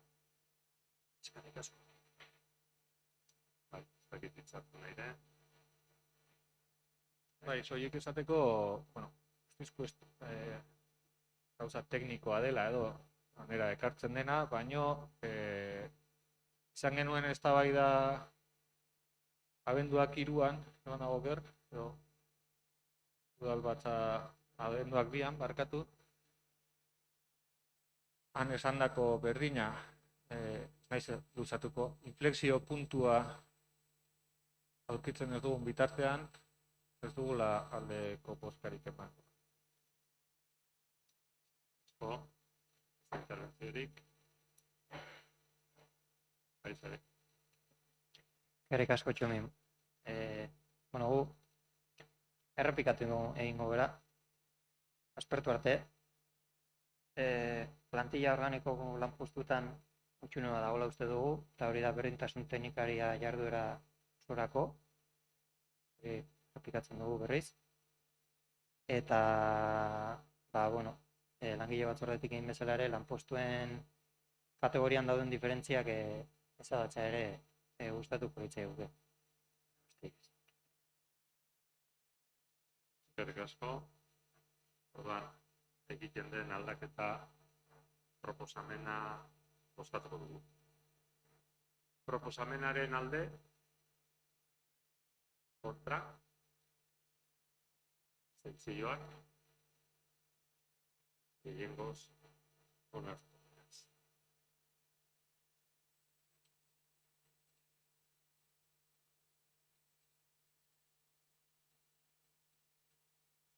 Eta orain, bilera hasieran aipatu dugun bezala, 8. gaia izango da, mozioen atala, 8.911 esan dugun bezala, eta 8. mozio proposamenak Otxanitzek aurkeztutakoak honela dio. Pedro Muguruzari adopzio seme eta Francisco Sagarzazuri seme gutxun izendapenak kentzeko proposamena. Otxanitzek egina du, beraz, Otxanitzek du hitza. Bueno, arratsaldeon denoi, hasi baino orain, bai gustatuko litzeguke aipatzea, nola hori eguertean eduki dugun bizikidetza batzordea eta bertan ez baldin banago oker, bai EAJak, bai PSek eta bai Bilduk eskatu diguten mozioa erretiratzea, guk taldean baloratu dugu eta orduan erabaki dugu mozioarekin aurrera jarraitza. Hori behintzat, bai zina genuen maiaren gainean. Eta alaxo dio zioak. 2018ko ekaineko osoko bilkuran Francisco Sagarzazu alkatearen aginduz, Hondarribian hainbat lan egin zituen Pedro Muguruza arkitekto elgoibartar frankistari adopzio seme izendapena kentzea eta Sabin Arana kalean eskaini zitzaion txokoan dagoen oroitarria kontestualizatzea erabaki zen. Laizter, 3 urte eta erdi beteko dira, erabaki hartatik, baina ez da erabakitakoa bete. Ez da plaka kontestualizatu, ez adopzio seme izendapena kendu, udal webgunean sartzen denak hortxe ikusiko du bere arkitekto faxistaren izena hiriko adopzio semeen artean. Denak gizonak, por cierto, denak seme, baina hori beste eztabaidata. 2018an, aho batez, EAJak, Otxanitzek, PSek, EH Bilduk eta BBek onartutakoa betetzea eskatzen dugu. Otxanitzek uste du gainera, harago joan behar dela. 2021ko uztailean Eusko Jaurlaritzak onartu zuen eta datozen hilabetetan Eusko Legebiltzarrak berretsi beharko duen Euskadiko Memori Historikoaren eta Demokratikoaren legearen zirriborroan jasotzen baita tokiko administrazioek diktadura frankistaren babesleak goresteko moduak baliogabetu behar dituztela. Talaxe dio legearen 26. artikuluak. Sari izendapen, titulu eta ohore instituzionalak kentzea. Euskadiko tokiko administrazioek sariak izendapenak ohorezko tituluak eta 36ko altxamendu militarraren, gerra zibilaren eta diktadura frankistaren babesleak goresteko bestelako moduak aztertu eta balio gabetuko dituzte. Urtebeteko epean eta egindakoa ziurtatuko dute. Administrazioek edonoren eskura jarriko dituzte ziurtapen horiek eta behar bezala igorriko dizkiete Gogora Institutuari webgunean argitaratzeko. Muguruzaren jaioterrian, Elgoibarren, dagoeneko egin dute hori. Legearen zain egon gabe, legeak jasotzen duen espirituan oinarrituta. Elgoibarko udalak, Muguruzaren izena daraman etorbideari beste izen bat jartzea erabaki zuen aurtengo apirilean. Hain zuzen ere, lege berrian oinarritu ziren Elgoibarko alderdiak, EAJ, EH Bildu, PSE eta Elkarrekin Podemos, erabakia aho batez hartzeko. Eta alaxe zioten. Gaur egun, Eusko Jaurlaritzak memoria demokratikoari buruzko lege bat idazten ari da, eta lege horrek babestuko du 36ko altxamenduari edo erregimen frankistari lotutako edo haren aldeko pertsonei lotutako erreferentzia oro ezabatzea. Testu inguru honetan, Pedro Muguruza garaiko arkitektoa eta erregimenaren kongresuko legebiltzarkide izan zenari buruzko aipamena Elgoibarko kaletatik kendu beharreko elementutzat hartuko litzateke. Une horren aurrean, udalak prest egon nahi du eta aldaketa herritarrekin ere era partekatuan egin. Joan den astean ezagutarazi zen Elgoibarko udalak parte hartze prozesuan jasotako 10 proposamenen zerrenda, ez gobernu taldeak erabakitako proposamenak, eta aste hontako ostiral arte dute herritarrek bozkatzeko aukera. Bere herrian ausartu badira, nolaz garago ausartuko. Horregatik, 2018ko ekainan Muguruzaren adopzio seme izendapena kentzea eta haren oroitarria kontestualizatzea erabaki bazen ere, oroitarri hori ezabatu ere beharko litzatekela uste dugu. Esan bezala, memoriaren lege berria aintzat hartuz. Ez bakarrik legeak esango duelako, baizik eta legeak aintzat hartuko duen espirituan sinisten dugulako. Francisco Sagarzazuri dagokionez. Euskadiko Memori Historikoaren eta Demokratikoaren legearen 26 artikulu horrek bete-betean eragiten dio Primo de Riveraren eta Francoren diktaduretan Hondarribiko alkate izandako Francisco Sagarzazuri ere.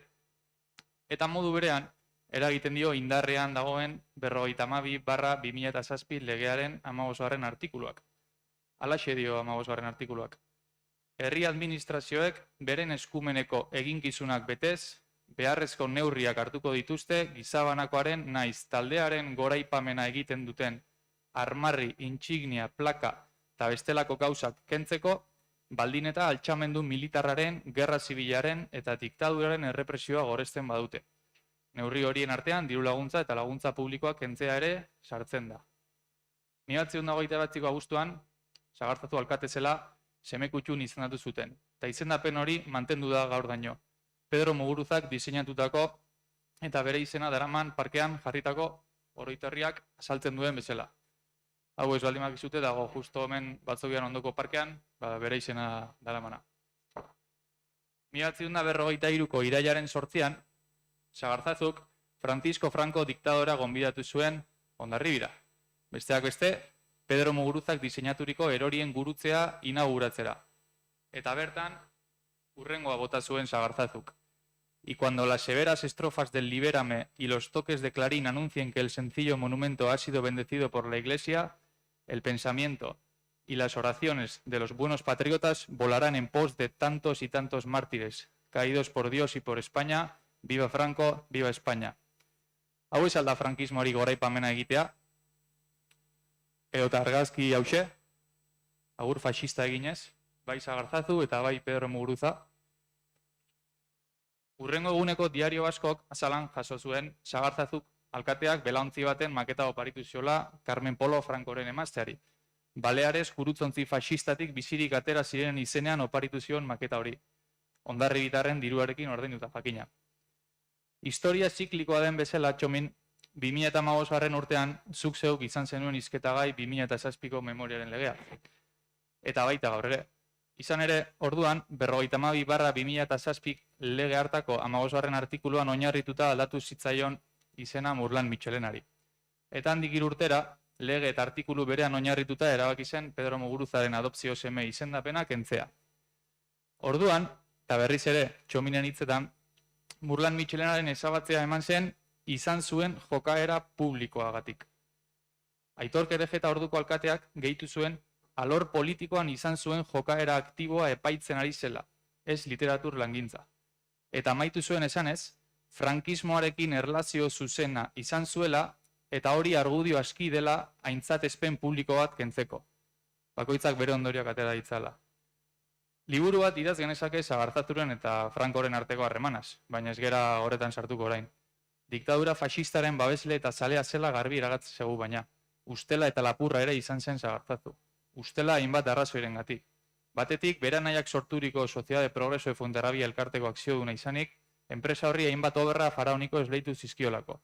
Bestetik, alkate soldata handia kobratzen zuelako, legeak ahalbidetzen ez zuen arren Hondarribiaren tamainako herriei soldatapeko alkaterik edukitzen.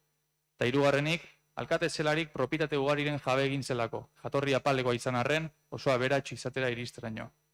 Eta lapurra, Hondarribiko udalari hainbat objektu eta agiri lapurtu zizkiolako. Agiriak, planoak eta udalak Semekutxun izendatzarekin batera, Bienabe Artia artista irundarrari enkargatu eta ordaindu zion kuadroa. Behar bada ez da Hondarribiko udalbatzaren zeregina Francisco Sagarzaturen izen ona zalantzan jartzea, 2015an Murlan Mitxelenarekin eta 2018an Pedro Muguruzarekin bezala. Baina bai, memoria historikoaren eta ondorioz diktadura faxistarekin duen harremana aztertzea. Eta horretan, zalantzarik ez dago Sagarzazu Primo de Riberaren eta Francoren diktaduretan alkate izan zela. Bi diktaduren aldarri egin zuela eta garai hartan hiriko Semekutxun izendapena jaso zuela. Horregatik guztiagatik, Francisco Sagarzazu alkate izendakoari Semekutxun izendapena ezabatzeko bere izena daraman parkearen izena aldatu eta oroiterrak kentzeko eta udaletxeko areto nagusi honetan hainbeste nabarmentzen den busto hau, hemen atzen duguna, kentzeko proposamena ekarri dugu osoko bilkura hontara. Orain arte adierazitakoa kontuan izanik, honako puntuak onartzeko proposatzen dugu. Bat, Pedro Muguruz arkitektoari adopzio seme izendapena kentzeko erabakia gauzatzea, besteak beste udal webgunean ageri den adopzio semeen zerrendatik kenduz. Bi, Pedro Muguruzari Sabin Arana kalean eskainitako txokoan jarritako plaka erretiratzea. 3, Francisco Sagarzazuri Semekutxun izendapena kentzea. 4, Francisco Sagarzazuren bustoa udaletxeko areto nagusitik erretiratzea. 5. Francisco Sagarzazuren parkean kokatzen den oroitarria erretiratzea, eta 6. Francisco Sagarzazuren parkearen izena aldatzeko parte hartze prozesua abian jartzea. Eskerrik asko. Eskerrik asko, Aitzol. Beste taldek dute hitz egiteko aukera. Bai. Eskerrik asko. Bueno, gaur zuek hainbestetan erabiltzen dezuten hitz bat erabiliko dut hasteko, eta harridura da. Harridura bitan gainera. Lehenengo mozioa gai zerrendan sartzeko eskatu zenutenean, ze duela 2 hilabete bizikidetza batzordean, eta horre elkarlanean aritzen garen gune horretan beste zerbaitetan gelditu ginelako, eta lehenengo harridura hori izan zen, joan den astean, gaur egia da, Itzolek ere batzordean aipatu diguela zergatia. Eta bigarren harridura, naiz da 3 taldeek eskatu, eta ustez, akordio hobeago batera iristeko aukera naiz da hori eskaini, zuek aurrera egitea erabaki duzutela, eta noski libre zeate erabaki hau hartzeko. Egia da, zalantzarik gabe gai hau jorratu behar dugula, eta hainbat erabaki hartu behar ditugula. Baina zentzu guztia ikusten diogu Euskal Legebiltzarrean lanketan ari diren lege hori indarrean jartzen denean egitea. Horreri zentzu guztia ikusten diogu, berme guztia eskainiko digu, eta lanketa zentzu horretan egitea izan da gaur proposatu duguna. Eta ez hori bakarrik, baizik eta hori indarrean jartzen duguna, gaur mozio bat onartu eta listo, eta hori titular batean gelditu beharrean, lanketa bat proposatu dugu, eta gizarteari eskaini honen inguruko eztabaida, eztabaida ez, hainbat jarduera edo solasaldi. Eta hori izan ez da posible izan. Askotan guri leporatzen zaigu, ez daukagula malgutasuna, ez garala kapaz inoiz akordioak hartzeko, gure gehiengo osoarekin aurrera egiten dugula, eta saiatu egin gera, gaurko batzordean beste akordio bat proposatzen, eta ikusten dugu ez dela, ez gerala gai izan zuek. Biharko errelatoa ikusten ari naiz, abotsan da, Hondarribiko udalean memoria historikoaren alde egiten duen talde bakarra, gu horren kontra gaudela esango da, eta hori ez da egia noski. Udaletxe honetan eta uste du talde guztien artean urtetan lanketa egiten ari dela memoria historikoaren alde, eta uste dut hori oso positiboa dela, eta guk zentzu horretan jarraituko dugu. Gure alderdiak hamarkadetan beti alde berdinean egon da, giza eskubideen defentsan aritu da, hasieratik. Hori argi eta garbi esan dezakegu, besteak non zeuden duela urte edo hamarkada batzutan hori bakoitzak hausnartu beharko du. Benetan pena hartu dugu. Uste dugu lanketa interesgarriago bat egiteko aukera geneukala, horrela adostuta genuen edo horrela pentsatuta genuen, eta zentzu honetan gure bozka momentu honetan kontrakoa izango da, baina gure konpromisoa gai hau lantzea izango da, eta naiz da gaur saiatu garen akordioa ez dugun lortu, gure proposamena izango da hurrengo hilabetetan gure artean adosten badugu, bakiolako bizikidetza taldean gai hau lantzea izango da, eta legea Euskadiko Legebiltzarrean onartzen denean gauzatzea. Eskerrik asko. Eskerrik asko, Maria. Eskertu, queda izatea honi buruz hitz egiteko. Porque la última vez que se habló sobre este tema estaba con el COVID, estaba en casa. Y fue una lástima para mí no poder hablar de este tema, que es un tema que me encanta. Porque es una cuestión que me parece de principio. Yo desde uno de mis objetivos cuando vine en el 2007 a esta casa y a este pueblo, que la verdad es que es un pueblo muy estimado, en este caso por mi parte,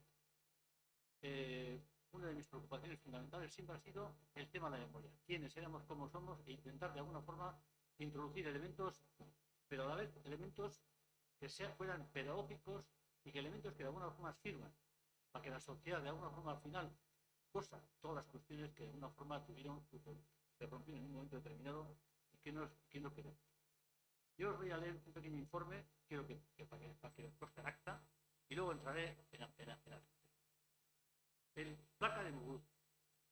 En el caso de la placa de Muguruza, parece que no encaja en el artículo 15 de la ley del 52 de 2007, del 26 de diciembre. Además, hay que recordar que hay un acuerdo del Pleno del 2018 en el que se acordó conservar el monumento y colocar un panel explicativo, que no se ha realizado.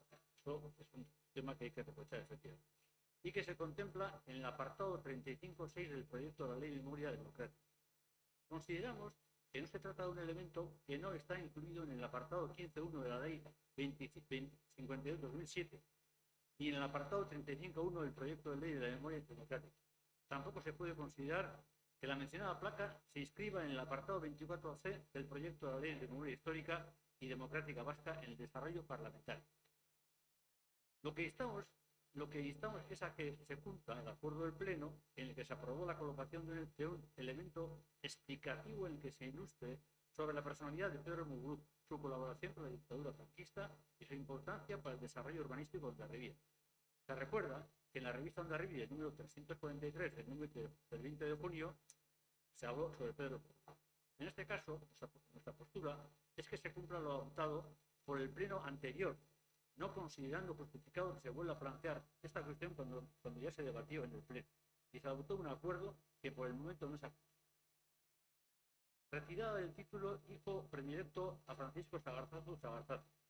La Ley 52/2007 no dice nada sobre la retirada de cargos honoríficos a personas distinguidas durante la dictadura.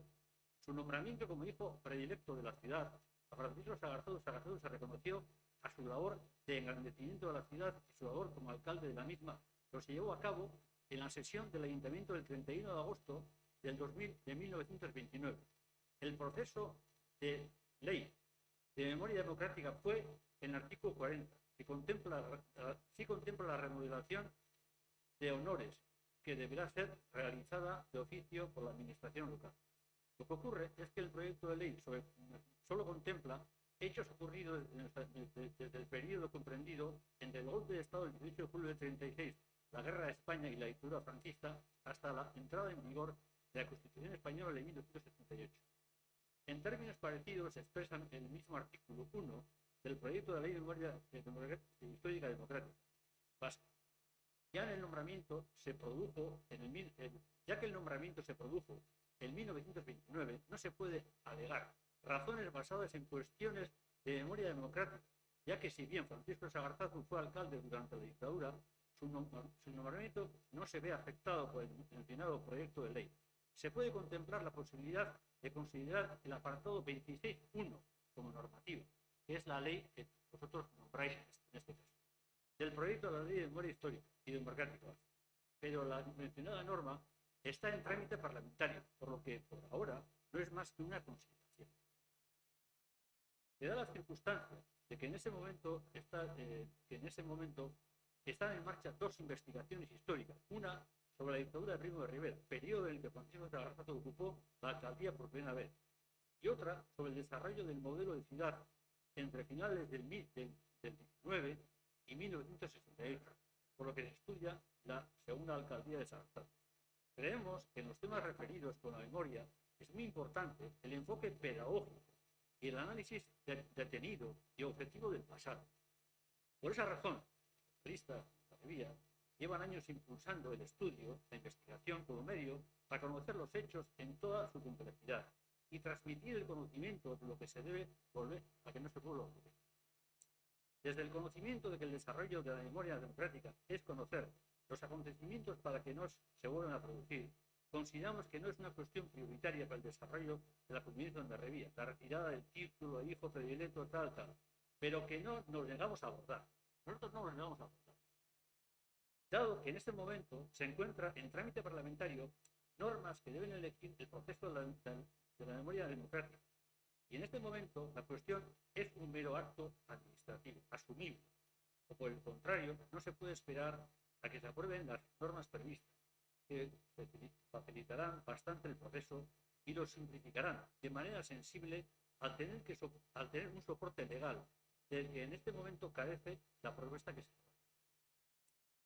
Desde nuestra postura de favorecer el desarrollo y la convivencia de Hondarribia, consideramos que sí se abordará la retirada del título honorífico que se abordara el proyecto de Francisco Sagardatu concedido a la dictadura de Primo de Rivera 23-30. Recomendamos que se retire el busto de Francisco Sagardatu del Salón de Plenos y se ubique en un lugar diferente, siempre explicando de manera clara sus significados.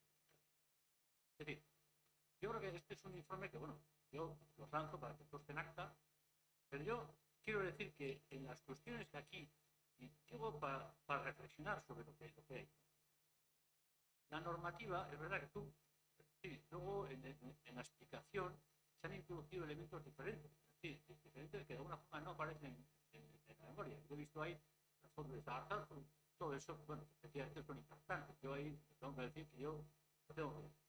Pero el argumento de este documento está basado en el artículo 26, fundamentalmente, de la futura ley democrática vasca que se va a aprobar en breve. Que se va a aprobar en breve. Y a mí ese tema me parece importante. Entonces, y luego hay otra cuestión que también quiero resaltar. Cuando dice, Sagardatu fue un apasionado de la dictadura, un corrupto y un ladrón. Por varias razones. Por un lado, porque siendo opcionista de la Sociedad de Progreso de Fuenterrabía, fundada por su hermano, Cándido, no sé, Claudio, Satarca, tenemos una escuela a nombre de Satarca. Bueno, a ver, estas cosas, yo creo que sí, todas estas cosas que se escriben de una forma tan fácil, hay que reflexionar, porque luego tiene sus consecuencias. Sí, ¿no? Es que la adjudicó a dicha empresa de nuestras obras faraónicas. Claro, se dice, no, nosotros no hablamos de Claudio. Oiga, pero que era el gerente de la fundación. Entonces, por otro lado, que cobraba elevados. Yo creo que los lenguajes no me parecen normales. O sea, no, yo creo que se pueden diferenciar cosas, pero de diferente forma. En lo cual, yo creo que tenemos que ser respetuosos. Y además, lo digo en consideración. Mira, las personas que sufrieron la dictadura, yo tengo que decir que cuando vine aquí, apareció una figura que se llamaba Pérez. Yo creo que esta gente, que de alguna forma sufrieron las consecuencias de la dictadura, es verdad que es muy doloroso verles a Sagardatu, es decir, ver la regata, después de Franco, todo eso es doloroso. Nosotros tenemos que apelar a lo que es dentro de lo que es la democracia. Tenemos que apelar a una ley garantista, a la garantía de que todo el mundo tenga el derecho a poder defenderse. Y de alguna forma podemos decir, y en este pueblo, muchísima gente que de alguna forma, bueno, pues vivió sus situaciones, hay una parte claroscura de esta figura en la cual hay que hacer un trabajo pedagógico. Porque hoy, cuando de alguna forma lo hemos planteado en mi siquiera, yo planteaba que hemos intentado de alguna forma, vos también, plantearle de retirar esta posición con la garantía de que cuando salga la ley, de alguna forma podamos abordar esta cuestión y además hacer un trabajo pedagógico. Porque bueno, no nos olvidemos. La relación de Hondarribia durante la dictadura fue muy, muy importante. Porque claro, todo lo que son los sectores marítimos están, pues que hacen una pedagogía. Porque hay mucha gente que no va a entender muchas cosas. Entonces, yo creo que ahí es donde tenemos el trabajo que realizar. Y nosotros somos responsables de mucha gente. Porque a veces, con las posiciones radicales, lo que hacemos es engordar otras posiciones intransigentes. Y yo no quiero. Y además, yo estoy convencido que nuestra gente, que de alguna forma sufrió, daño, etcétera, que sufrieron las consecuencias, pues de alguna forma que no hagamos lo que ellos hicieron con ellos. Hay que ser garantistas. Y la ley, yo a eso voy. Entonces, tenemos en trámite dos leyes.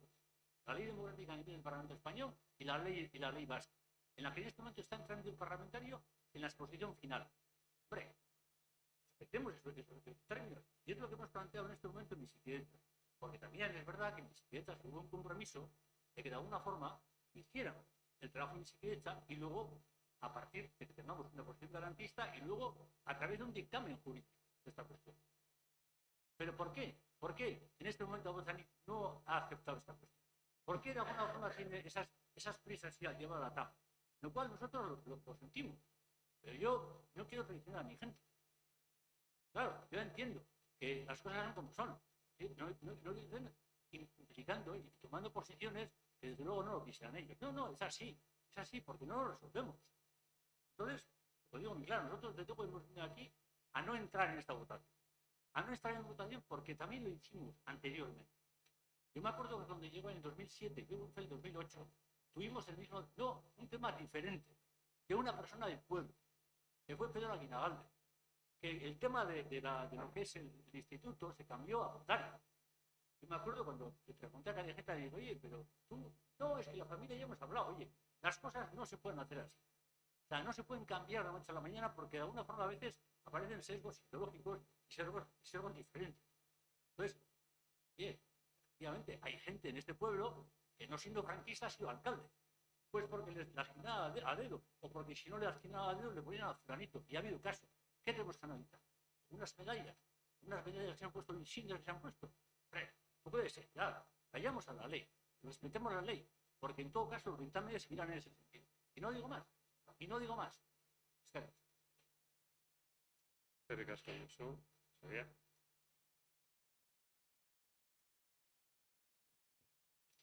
Eskerrik asko, Txomi.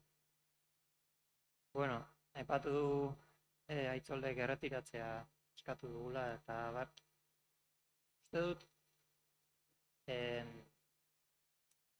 eztabaida ez dela uste horren beste ideologikoa ez. Eta gainera aurreratzen dituet, nire bozka edo gure bozka aldekoa izango da. Baina bai, esaera txinatar badela uste dut, esaten duena, mendian aitona bat bezala hasi behar dela ibiltzen gazte bat, bezala bukatzeko, ez? Ezakit, uste dut, taldea, bizikidetza taldea prest azaldu da, konpromezuak hartzeko, eta guk ere, bete ere, konfiantza da zerbait, zaila dena irabazten, ez? Eta esaten genuen, eman diezaiogun gure buruari epe bat. Epe bat eman eta epe horretan ez baldin bada gauzatzen, hori, azkenean gaur ekarri den hau, ekarri dezagun berriz plenora eta bozkatu dezagun. Hala ere, guk alde bozkatuko dugu. Baina, bai, iruditzen zaidala, ez dakit, azkenean elkarlanean aritu behar garela, eta Josuk aipatu du pedagogia egiterana, ez? Joseba Tapiak badauka diska bat, Agurrin Txorta Maite bertan, Jose Mari Lopetegin bertso batzuk azaltzen dira, Hondarribin idatziak direnak. Eta bertan aipatzen du, nola hondarribitar frankistak, garaian asko zeuden, eta jarraitzen dute batzuk hemen, igo zirela kanpandorrera eta eskila jotzen zutela Madril hartu zela esaten, ez? Jende horrekin pedagogia egin behar da.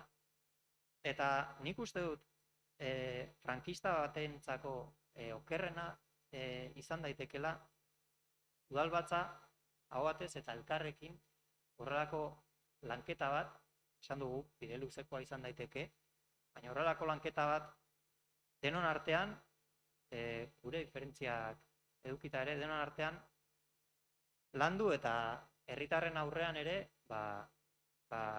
ezakit, ikusteko elkarlan hori eta nola elkarrekin prest gauden horrelako gaiak lantzeko uste dut. Duela urte batzuk, segurazki, zailagoa izango zela, hau aurrera ateratzea, baina adostasun politikoa dugu, ni behintzat hortan sinesten dut, eta nahiko nuke behintzat bukatu aipatzen bizikidetza batzordean egiten dugu lan hori ez. Jarraituko dugu bertan eta espero dut kapazak izango garela, ala sinesten dut nik, kapazak izango garela, adostasuna bilatu eta honi aurrera ekiteko. Eskerrik asko. Eskerrik asko, Xabier. Aitzolek hitzartu nahi du. Detaile batzuk matizatzeko pixa bat. Mariak esan duenen arabera, ez dakit gaizki ulertu duten, baina desde luego nire buruak egin dit klik, ez dakit insinuazio polita gota duzunea markada batzutan nun ginen, eta ez dakit nondik juten ziren tiroiek, bota duzu hor insinuazio, eta gu markada batzutan non ginen, edo duela markada batzu non ginen, bota duzunean zure alderdiak giza eskubideen alde egindula, eta bueno, historiak beti ona delez errekuperatzen, bakarrik ekarriko gogora zer gertatu zen Santoña zure alderdiarekin, baina bueno, hori beste egun baterako utzi genezakeen duzu. Bai, batzutan egiek mina egiten dute. Josu, gauza bat, lo que te ha referido al principio, eso de parece, si creemos en la ley o no creemos en la ley, deducimos, no parece ser. Y la ley lo recoge así, la de 2007, y te lo voy a decir así, claro. A ver. Herri administrazioek beren eskumenak eginkizunak betez beharrezko neurriak hartuko dituzte. Armarri, intsignia, plaka eta bestelako gauzak kentzeko gerra zibilaren eta diktaduraren errepresioak goresten badute. Hau ez da diktadura fascista baten gorespena edo goraipena. Edo hau, ze ja bale. Osea, ja bale fascismoa zuritzeaz, ja bale. Osea, ni behintzat nago nahiko naskatua, ja bale. Ze hemen ari gera jolasten, ez dakit ze jokutan ari geren jolasten, ja bale, fascismoa zuritzetaz. Eta beti jarrera berdinekin. Lehen ere bota du ere eskerraren ertzale jarrera historikoak, aber hortik oiategia ere isiltzen den, mesedez? Barkatu, Aitzol, zurekiko errespetua denok dugu. Zuk oraintxe bertan ez duzu errespeturik izan. Eta gainera komentario machista izan. Zein? Oiategia esatia. Emakumezkoak biltzen diren leku batean. Hori esplikatu behar dizutez.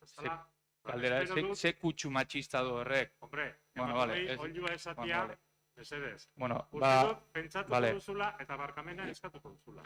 Bueno, barkamena eskatuko dut, eta Mariaren insinuazioa ez baldin maze joan hortik, nik ere barkamena eskatuko dut. Baina niretzat behintzat, niko behintzat ala ulertuko dut, gero gauean etxean ikusiko dut plenoan esan direnak, eta esto. Eta esan duten bakarra da, zertako legeari txoin. Badaukagu legea, 2007ko legea, eta gogorapen bat bakarrik. 2015ean, Murlan Mitxelenari kaleak kendu ziotenean, etzen txosten juridikorik egin. Etzen txosten juridikorik egin. Zerrak esan horrek? Borondate politikoa dagonean, egin daitekela. Eta zergatik ez, ezin genezaken gaur egin. Eskerrik asko.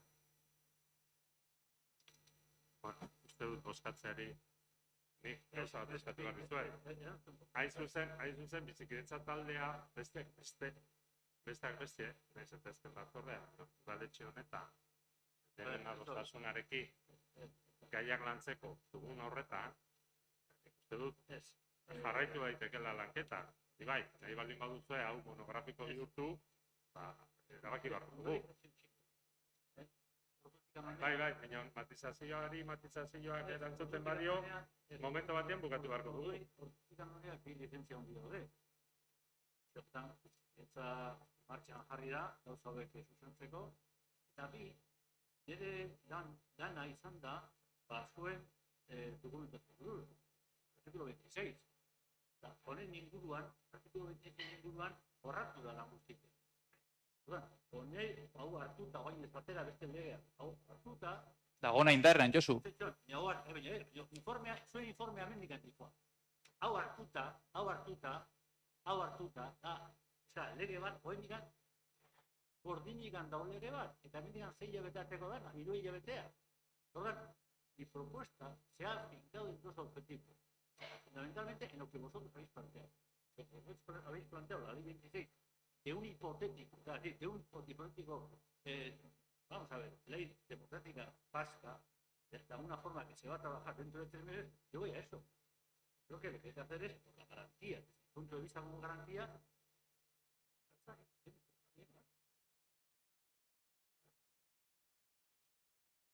Eskerrik asko, Josu, mikrofono favorez. Orduan, bozkatzari ekingo diogu, proposamenaren aldeko botoak, kontrako botoak, abstentzioak, bozketan parte hartzen ez bada, abstentzio Abstentzioa da, erazten zaie.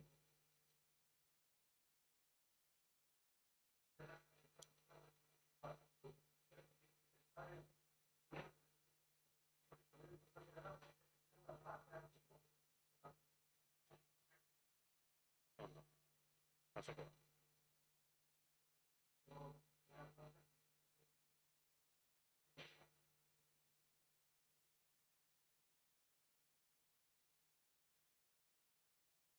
Bederatzigarren gaia dugu, hain zuzen ere, Agotxanitz udal taldeak Hondarribiko udalaren ondasun eta eskubideen inventarioari buruz aurkeztutakoa. Ez dakit Igorrek, bala. Bai, eskerrik Bai, asko. aitzala. Halaxe dio zioak. Entitate lokal guztiek izan behar dute beraien ondasunen eta eskubideen inventarioa toki erakundeen ondasunen erregelamendua arautzen duen 1922/1986 errege dekretuak arautzen duen modura.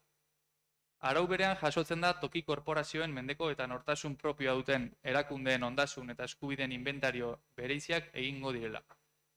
Aurrez adierazitako arauak ondoko egin beharrak zehazten ditu. Inventarioak udalbatzako idazkariak baimenduko ditu lehendakariaren oniritziarekin. Bestalde, inventarioaren zuzenketa urtero egiaztatuko da. Eta azkenik, udalbatza berritzen den bakoitzan egiaztapena egingo da. Agotxanitz udal taldeak behin baino gehiagotan eskatu izan duen arren, ez du ezagutzen zein den Hondarribiko udalaren ondasunen zerrenda. Halaren aldetik ez zaio erantzuten ere egin eta hori dela eta ez du informaziorik izan inventario horren dokumenturik baote dagoen Hondarribiko udalean, Arma Plaza Fundazioan eta Hondarribia Lantzen Sozietatean. Udal talde honek ere, azken bi agintaldietan ez du berririk izan inventarioaren egiaztapenik egin ote den udalbatzaren berritze bakoitzan. Ez da urteroko zuzenketarik egin ote den. Araudiak jasotzen duen betebehar hauek ezinbestekoak dira udal jarduera egoki bat egiteko, baita herri ondasunen jarraipen eta kontrola egiteko ere. Azaldutako arrazoiengatik mozio honen bitartez ebazpen proposamen hau egiten da. Bat, Hondarribiko ondasunen inventarioa jakinaraztea, Hondarribiko udalaren ondasun eta eskubideen azken inventarioa jakinaraziko da, ez soilik Hondarribiko udalarena, baizik Hondarribia Lantzen Sozietatearenak eta Arma Plaza Fundazioarenak ere. Bi, agintaldi hasierako egiaztapen agiria. 2019-2023 urteen arteko agintaldi hasierako ondarearen egiaztapen agiria jakinaraziko da, eta agiri honen ezean toki erakundeen ondasunen erreglamendua arautzen duen 1922/1986 errege dekretuak arautzen duen modura, udalbatza honen lehendakariaren oniritziarekin idazkari andreari inventarioa egitearen baimentzea eskatuko da. 3. Urteko zuzenketa dokumentuak, azken 5 urteetako Hondarribiko udalaren Hondarribia Lantzenen eta Arma Plaza Fundazioaren ondasunen inguruko zuzenketa dokumentuak jakinaraziko dira. Eskerrik asko. Eskerrik asko Aitzol. Beste taldeon txandan, ezagutzen dudan neurrian, azken inventarioa 1978an egin honetzen udaletxe honen. Beste saio batzuk egin ziren, antzeko beste saioak ere egin ziren, adierazi zaidanagatik ez dute inventario maila. Ikusita beharrezkoa dugula, beraz, alde horretatik Agotxanitzek eskatzen duena, beraz, legezkoa dela kontuan hartuta, 2021 urtean, aurten, erabaki zuen, dekretu baten bidez, Hondarribiko udalaren ondasun eta eskubide realen udal inventarioa berrikusteari buruzko atazer aurretiazko azterketa egiteko eta irizpena zehazteko zerbitzua esleitzeko prozedura martxan jartzea. Hori, ekainaren 23ko fetxarekin. Zoritxarrez, lizitazio prozesu hori martxan jarri da, ez da enpresa lizitatzailerik aurkeztu. Eta, zalantzarik gabe, gure teknikarien aholkua aintzat hartuta, batez ere, eta ondo ulertu baldin badu, udal artxiboak duen ondasuna kontuan hartuta eta horren ezagutza sakontzeko premia kontuan hartuta planteatzen da 2021 urtean egin gabe gelditu zaiguna 2022an egiteko. Ez dut esango halako pertsonai mitologikoen lanen antzekoa denik, dirudienez lan handia da eta hori izango litzateke lehenengo pausua esan dezagun azken helburura iristeko. Beraz, guk ezin du bestela izan, aldeko boto izango dugu, nolabait esateko aurretiazko azterketa horren premia adierazi zaigun neurrian saiatuko garela kontratazio planean hori berri, esleitu, landu eta hortik oinarri horretatik horrengo pausoak. Beste taldeek hitzartu nahi badute.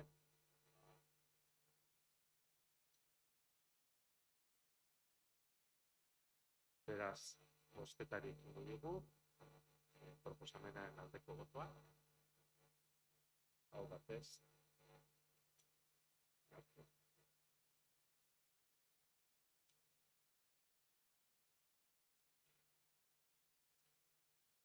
Hamargarren puntua,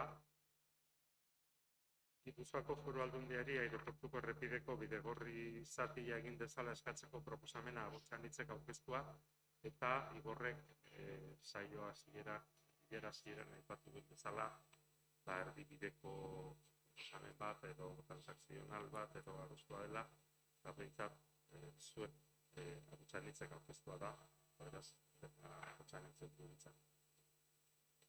Bai, aurretik esan bezala hori, bai Agotxanitz eta EAJ-rekin elkarra adostutako mozioak halaxe dio.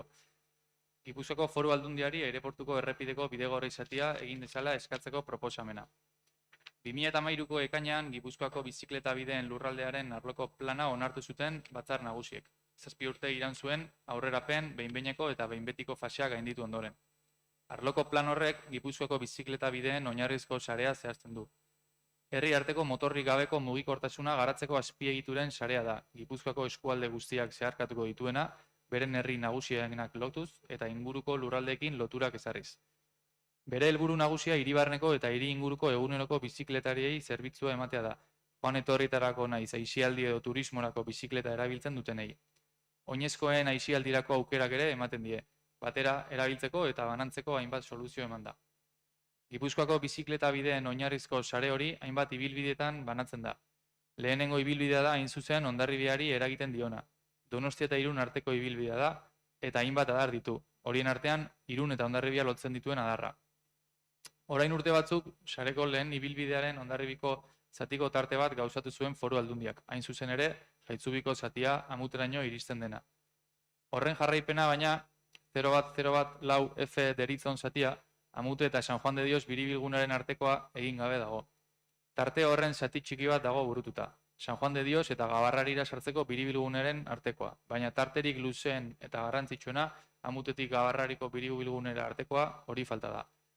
Zati hori gauzatuko balitz, onura handia izango litzateke Hondarribiarentzat, hainbat arrazoiengatik. Erosotasun aldetik, Amute eta hirigunea arteko lotura asko hobetuko luke, bai bizikleta zalentzako, baita oinezkontzako ere. Egungo aukerek, kostako bidegorria eta espaloia, errepide ondoko asfaltozko bidea, ez dituzte beharrezko baldintzak betetzen, batez ere zabaleragatik. Segurtasun aldetik, bizikleta zaleen, oinezkoen eta motordun ibilgailuen segurtasuna asko handituko luke. Erabiltzaile bakoitzari bere bidea segurtasunez egiteko aukera emango liokelako, besteena konprometitu gabe. Hirigintza aldetik, Kosta kaleari arnasa emango lioke. Kosta kalearen erabiltzaile kopurua murriztuko lukelako, batez ere bizikletena, baina baita oinezkoena ere. Planeamendu aldetik, mugikortasun planari eta APOari ere mesede egingo lieke. Aldundiak egiteke duen bidegorri sarearen zati hori gauzatuko balu, mugikortasun planaren eta APOaren barruko mugikortasun helburuek bultzada handia jasoko lukete. Bidegorria eta inoizkontzako bidea N628 errepidearekiko paraleloan diseinatuta daudela kontuan hartuta, oso egokia litzateke errepide horren proiektu hori ekitea.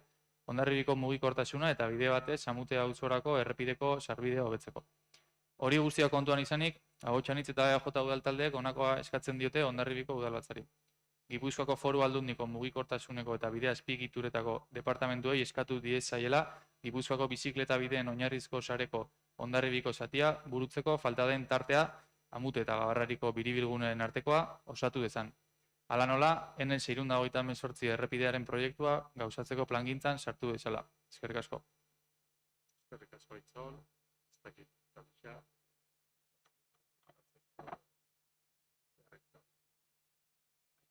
Arratsaldeon. Eskerrik asko. Bai, egia da, gobernu taldearen jarrera eta lanketa mugikortasunetan, hain zuzen ere, atzo Kostakaldeko 3. parte-hartzaile saio horretan egon ginen, eta berriro ere, Amute Kostako herritarren aldetikan entzun genuen bi errepideen errealitatea. Alde batetik Kostakaldeko lotura horren errealitatea oraingoa eta ozen hilabetetan aldatuko dena, eta bestetik aeroportuko errepide horren erabilera, ez? Interesgarri ikusten dugu N628 errepidearen proiektua aurrera egitea, alde horretatik hobetuko genuke mugikortasuna Hondarribiko hiriarentzat eta baita ere Amute auzorako sarbide horretan hobetuko genuke. Eta PEMUSean ere aurre ikusten da, hau batez onartu genuen PEMUS plan horretan, 2008an 3.2e neurrian sartzen da beharra oinezko eta bidegorri beharrezkoa dela errepide horretan. Eta era horretan elkarrekin interesgarria ikusten genuen gehitzea N628 errepidearen proiektu azkenek urtetan harremanetan ari gera Aldundiarekin, inon egia da horrekin indar gehiago ikusten. Eskerrik asko, beste taldeen aldetik.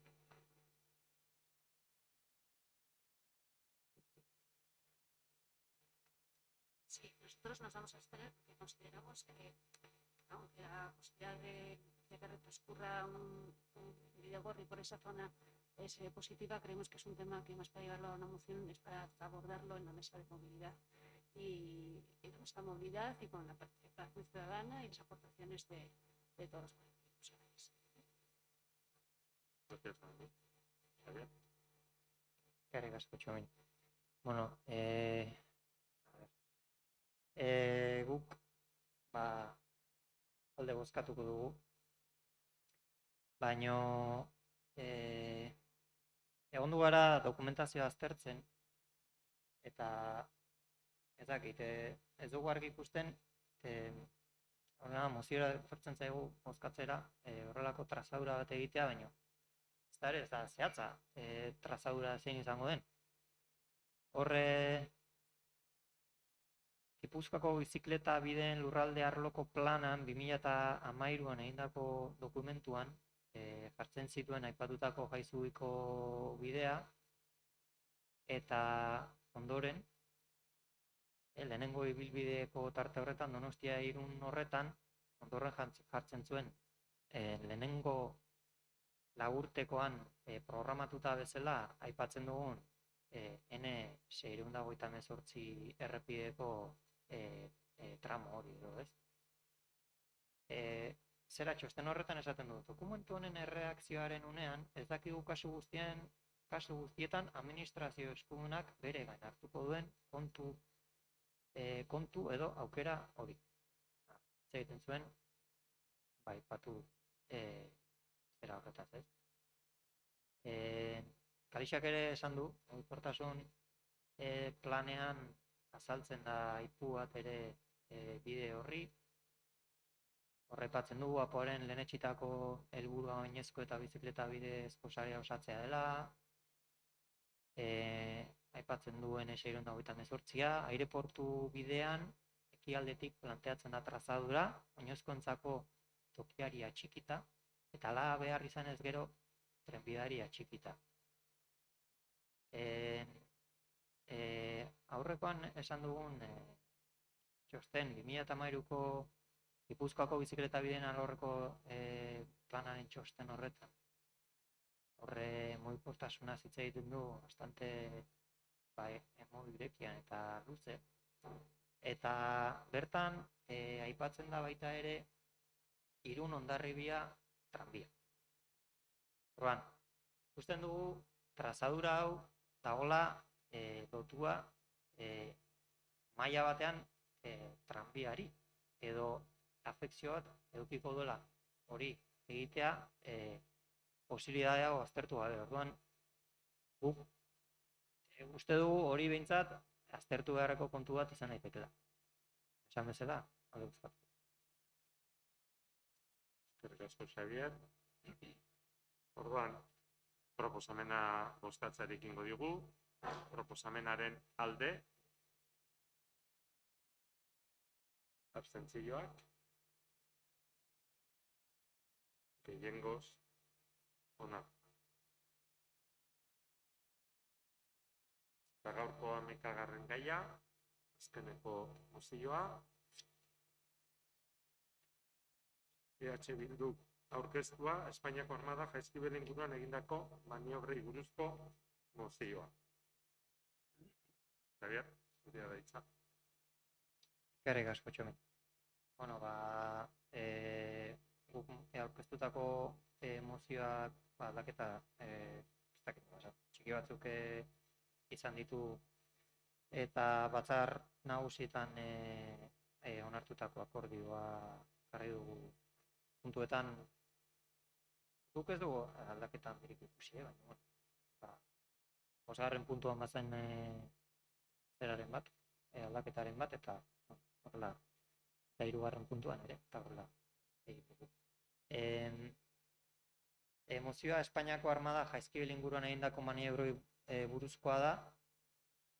Egun hauetan egondu dira maniobra militarrak egiten, ez da zer berria, ean tiro eremu bat daukate, Natura 2000 sarearen erdian, aisialdirako kirola egiteko eta mendiprobak egiteko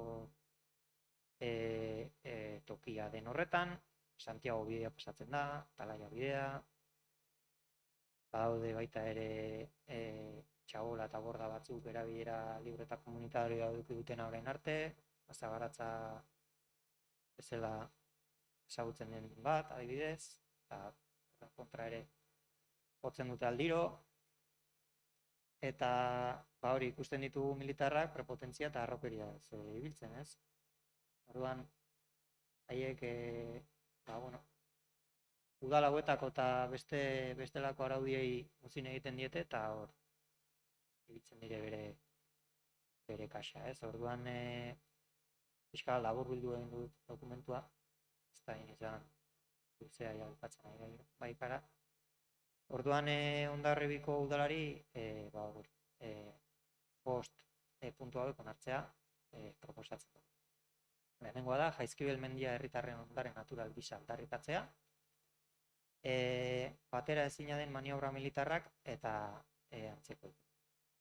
Espainiar militarrak inolako arau, 2. puntua barkatu, Espainiar militarrek inolako arau babesi gabe herri erabilerako borda bat eraitsi izana salatzen du, eta eragindako herritarrei bere atsekabea helarazten du. 2. puntua, Eusko Jaurlaritzak eskatzen du Ulia Jaizkibel mendietako kontserbazio bereziko eremua KBE itsas eremua zabaltzea, eta itsas babesgune izateko beharrezko izapideak egitea, dagoeneko Euskadiko biologoen elkargoak eta beste bat eragilek egin duten bezala.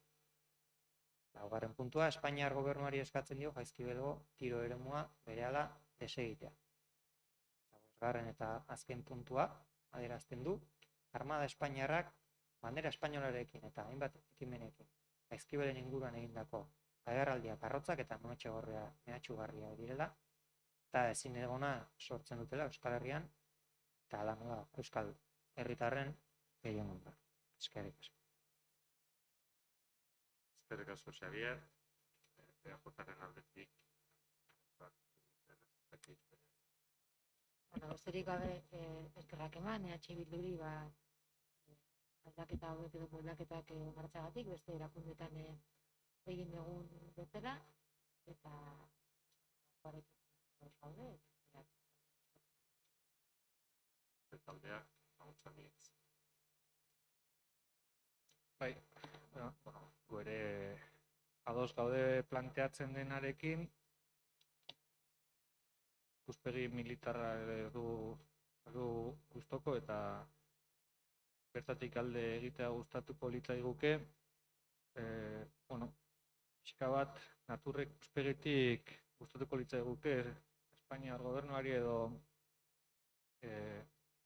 defentsa ministerioaren lurrak direla uste dut, sartzea nolabait kontserbazio berezuko eremua aipatu den bezala, eremu horren kudeaketa planean jasotakoak lur eremu horretan gauzatzea eskatzea ere ez legoke gaizki, eta baita baso naturalaren berreskurapena bere lur eremu horietan txertatzea ez legoke gaizki, baina bueno, ados gaude bere orokortasunean. Eskerrik asko. Itzartu nahi duen.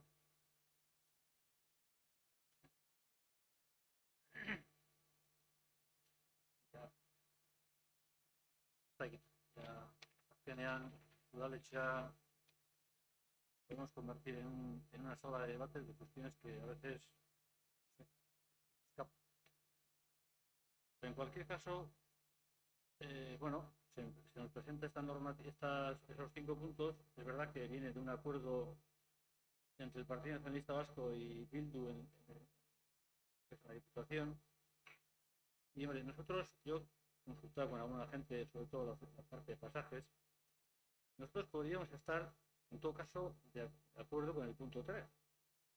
Dice que está el gobierno vasco a la ampliación de la zona especial, conservación CEC, los montes de Jaizkibel, el espacio marítimo y su declaración como zona marítima protegida, tal y como ya se han solicitado en el Colegio Oficial de Biólogos de Guipúzcoa y otras regiones. Pues contra esto no tenemos ningún inconveniente. El punto 2, pues bueno, también podríamos tener nuestra duda en la medida que sí tenemos conocimiento de que estos terrenos son terrenos militares. ¿No?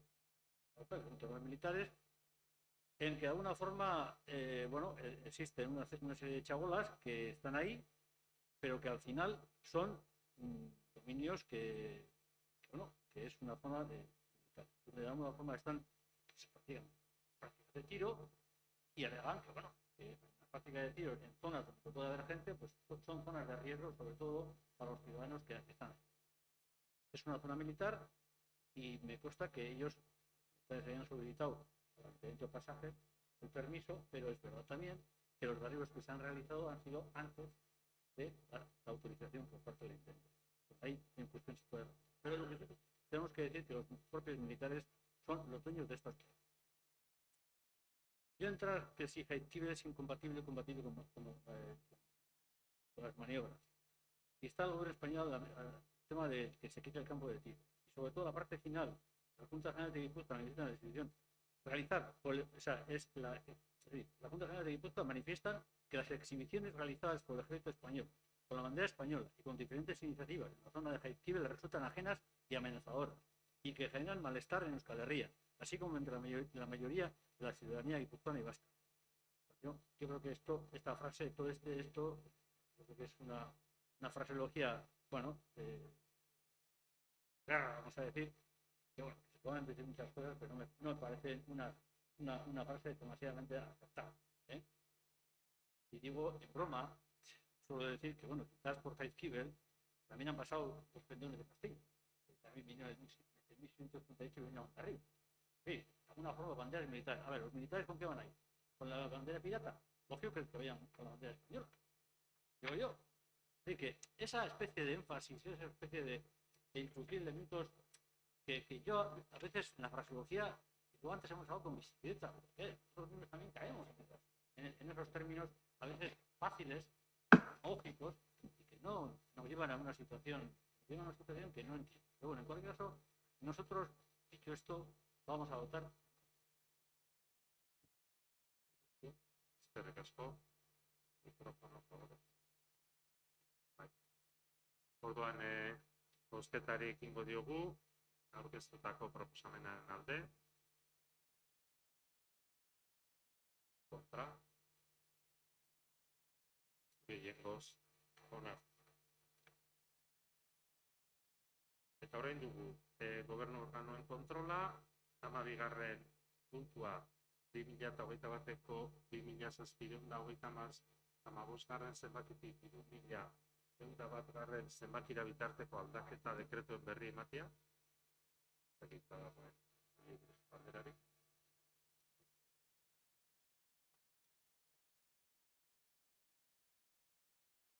Eta orduan, azkeneko puntu modura 13. erreguta galderak. Eta orduan, orain erreguta galderen txanda du. Bai, barkatu, eske arazo teknikoak ditugu zera eta dekretu bati buruz nahi nuen galdetu, baina orain ezin duan ez sarean edo nolabait konektatu, galdera bat eta erregu bat egin. Galdera, bueno, bai, erregua ingo dut lehenengo. Badago dekretu bat hauen artean kirol aholkularitzako kontratazio prozesu bat abiatzeko dekretua edo ez agindua badago.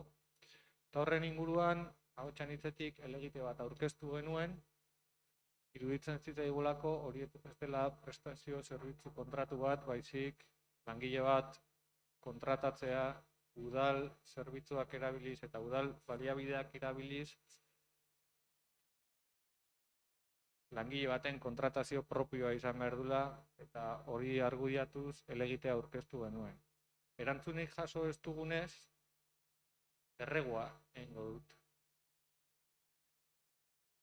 Uste dut, bidezkoa dela, zadostasun bat dagonean eta formazko prozedura bat erabiltzen denean, eta kasu honetan, dekretu bati helegitea jartzen zaionean, erantzun bat ematea.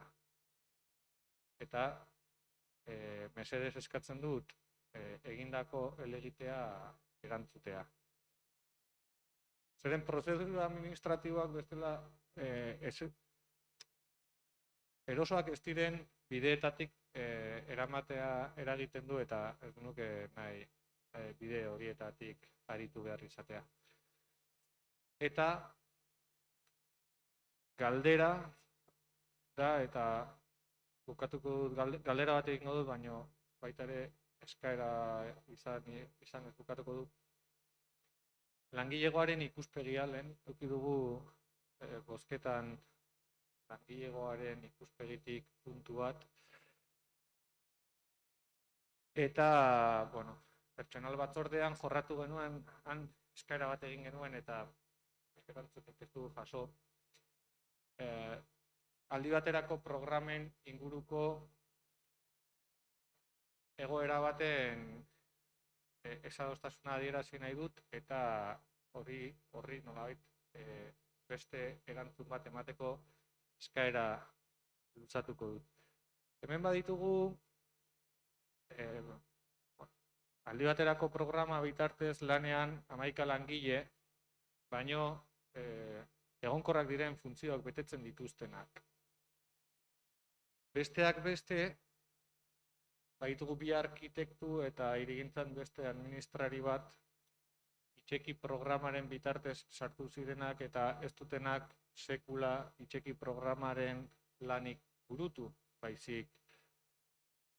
Apo berria izapidetzeko lanketak burutu dituzten langileak dira. Bada, jakin dugunaren arabera, aldi baterako programa horren amaiera data iristera dijoala eta kaleratu egingo dira batzuk aste honetan bertan ez banago oker, eta hilabete honetan 3. Horrela bada, galdera da horrela den, eta horrela bada behintzat eskaera luzatu nahi dugu ez dadila horrela egin. Eta arrazoia da APOaren lanketa jarraitzen duela. Hasierako onarpena besterik ez da burutu, eta lanketa horrek pertsonalaren beharra ezinbestean izango du. Kontutan izanik,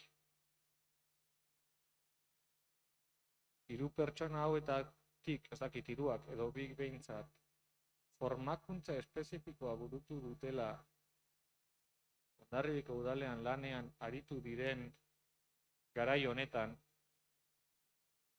ez litzateke inolaz ere logikoa izango orain langile horiek kaleratuko bagenitu. Zer esan nahi dut? Argudiatuko da ez litzatekela legedia beteko edo ezin dela legez beraien luzapena jorratu. Ez nago ados. Izan ere, ez dena legala izan da orain arte bete duten funtzioa hemen. Ezinbesteko funtzio bat, baina ez zauden horretarako kontratatuta. Ez dituzte funtzio kontratuaren xedearen funtzioak bete, eta orain argudiatu behar dugu legez ezin dela beraien jarraipena onartu. Ez nago ados. Baina esango dut, badauzkagulako adibideak udal honetan, eta duela gutxikoak. Hemen gertatu dira aldi baterako programen berritzeak, luzatzeak, jakinik adibidez, pandemiaren alarma egoera bertan bera geratua zegoenean, argudio horrenpean egin ditugu aldi baterako programen luzatzeak, zegoenean alarma egoerarik. Beraz, zorrotz edo fin jarri eskero, noski hori ere atzera egin zitekela, baino ez da ez efizientea, ez da bideragarria, ezin dugu bueltatu hirigintza departamentuan duela urte terdi ginen egoera berdinera. Ez da logikoa. Beraz, eskatzen duguna da, ez dadila eten programa, aldi baterako lan programa hori, jarraipena eman diezaiogula, eta sikiera formatu ditugun langileei probetxu ateratzea egiten duten lan fin horretan, eta jarraipena eman diezaiogun behintzat hirigintza plan hori onartzera iritsi arte.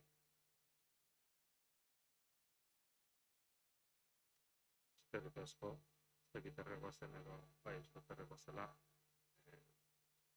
erantziko dugu egiteari erantzuna zaiola eman, eta horri erantzutia direzkoa dela ados nago, eta horri erantzunak zailo.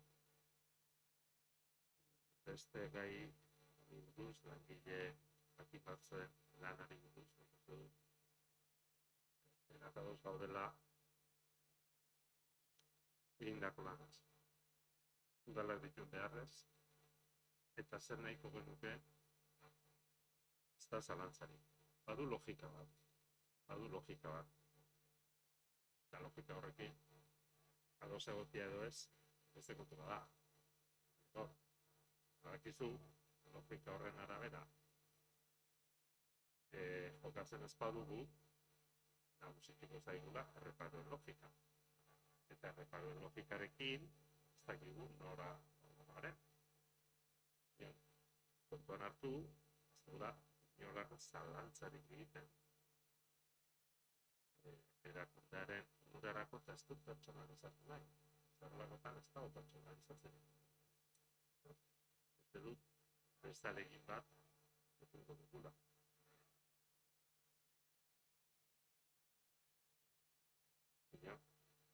Normalean, normalean jokabide hori gertatzen dira. Ez dakit beste errepu galderarik, bai? Bai, gure galdera da, Amute 29. Gaur goizean, Mariri prestatu diot ja galdera erantzuteko eta jakin gainagoteko eta ingo zaitua ezagik. El tema que planteo fundamentalmente es Amute 29, es un edificio en este momento que el ayuntamiento tiene propiedad. Pero llevamos año y medio, aproximadamente 2 años, que está prácticamente ya un acuerdo con los inquilinos, con las personas propietarias, y se desplazaron por toda una persona a Amute y 2 familias a Oviedo. Y hoy es el día que todavía la casa está. Se dijo que de alguna forma, bueno, que de alguna forma se iba a derribar, porque se iba a colocar el videogorri por esa zona, que se iba a hacer tal. Y desde el punto de vista personal, yo sé que ellos solicitaron una reunión con Orea, que al final esa reunión pues, no ha podido ser. Están preocupados en el sentido de que lo que están viendo es que la casa sigue ahí y ellos, pues bueno, pues se ven que, bueno, pues que una parte del sentimiento de la familia, sobre todo de la familia que vivía, que era un propietario que estaba en este momento, que quieren que de alguna forma arregle los ojos, que solucione el tema. Porque es que, a ver, yo ya entiendo, pero nosotros, desde el punto de vista administrativo, pues era frío. Bueno, pues sí, no. Pero desde el punto de vista sentimental, esa gente pues está diciendo que, bueno, todavía la casa pues todo fue la ordenación, se hizo el cambio y la casa está ahí. Más allá de que, bueno, que no voy a entrar de que puede haber problemas, porque ya sé que ha habido gente que no puede entrar, luego a la hora de participar. Pero bueno, yo en ese tema no voy a ir. Eso, efectivamente. Pero desde el punto de vista de la familia, yo creo que primero hay que responderles, hablar con ellos y decir, bueno, lo vamos a derribar en tal fecha. Y yo lo que pido es la fecha. ¿Qué fecha pone el ayuntamiento para realizar esto? Que le reciba a la familia, a la administración, al alcalde en este caso, que les deis una fecha de decir, bueno, mira, nos comprometemos a hacer el derribo en tal fecha. Pero no, Charlie, ahí está. Un tema que no sé, yo creo que yo no entiendo. A nivel pura es fría, pero los sentimientos son dentro. Y estamos jugando con los sentimientos. Que algunos, bueno, pues a uno lo lleva como puede. Pero ya estamos hablando de personas mayores que tienen su forma de tal y que ven que su casa de toda vida, pues está ahí, se han desplazado a otros sitios y que, bueno, se encuentra con ese problema. Y lo que pido es que de alguna forma la alcaldía, por parte del gobierno, se le cite a esa gente y se le dé una explicación. Y se le dé una explicación con la fecha en Briste, decir, oye, mira, vamos a hacer esto y en tal fecha nos vamos a hacer. Es lo que pido. Vale, fecha no hay, Josu, para el derribo. Lo que sí ha habido por parte del ayuntamiento ha sido un compromiso. Desde el momento en el que se aprobó el plan general, esa casa quedó fuera de ordenación. Es verdad que la Diputación también tenía un proyecto para esa carretera y tenemos un proyecto para enlazar el Bidegorri, y desde el ayuntamiento lo que se ha intentado en todo momento es garantizar y ofrecer a esta familia una estabilidad y la seguridad de que se iban a poder trasladar a una casa y que no se iban a quedar en ningún momento sin casa. Está claro que a ellos seguramente les dolerá no ver la casa ahí todavía, yo lo entiendo perfectamente, pero desde el ayuntamiento lo que se ha tratado en todo momento es de darles estabilidad, de ofrecerles seguridad, dándoles la posibilidad de tener una nueva vivienda. Y bueno, es verdad que el proyecto del derribo y la creación de ese nuevo enlace del Bidegorri pues lleva un tiempo, hay trabajos en cola, digamos, para contratar y saldrá. ¿Cuándo? No lo sé, no podemos dar una fecha.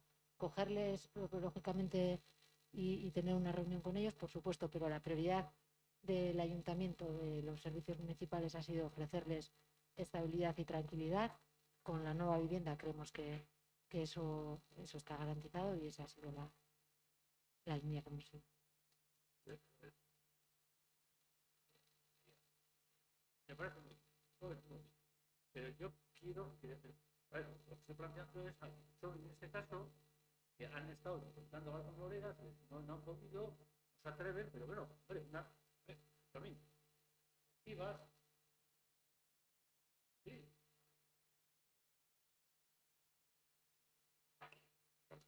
A ver, Jesús,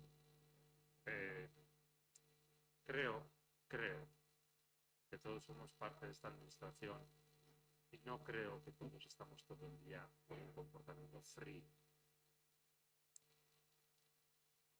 Menos cuando tuvimos hace unos años que hablar con estas personas, llegar a acuerdos con estas personas, fuimos conscientes del sentimiento que tenían, especialmente una persona. No era la única, pero especialmente una persona. Entonces, Josu, hombre, tú tienes sentimientos si eres ayuntamiento, ¿no? Más también. Y cuando hablamos en su momento y se llegó al acuerdo, por supuesto que se quedó ese pozo de los sentimientos. Por supuesto que entendemos que porque no hemos podido adjudicar la demolición, porque tenemos plan de contratación que nos dirá en qué puesto va este trabajo. Por supuesto que yo estoy dispuesto a reunirme con las personas, pero recibo tu propuesta hoy. El otro día en la comisión no estaba yo. Como tú no sueles estar en otros foros en los que yo igual estoy y me entero de otras cosas. Entonces, te agradezco que me lo digas. Por supuesto que yo sí estoy dispuesto a hablar con esas personas y no sé lo que es. Hacer tu casa de siempre. Pero me lo puedo imaginar. Y cuando en su momento hablamos, vuelvo a decir, tuvimos esa experiencia y a mí no se me va a olvidar. Entonces, la fría administración, hombre, está con personas como tú y yo, que tenemos corazón. Por supuesto, estoy dispuesto, ¿eh?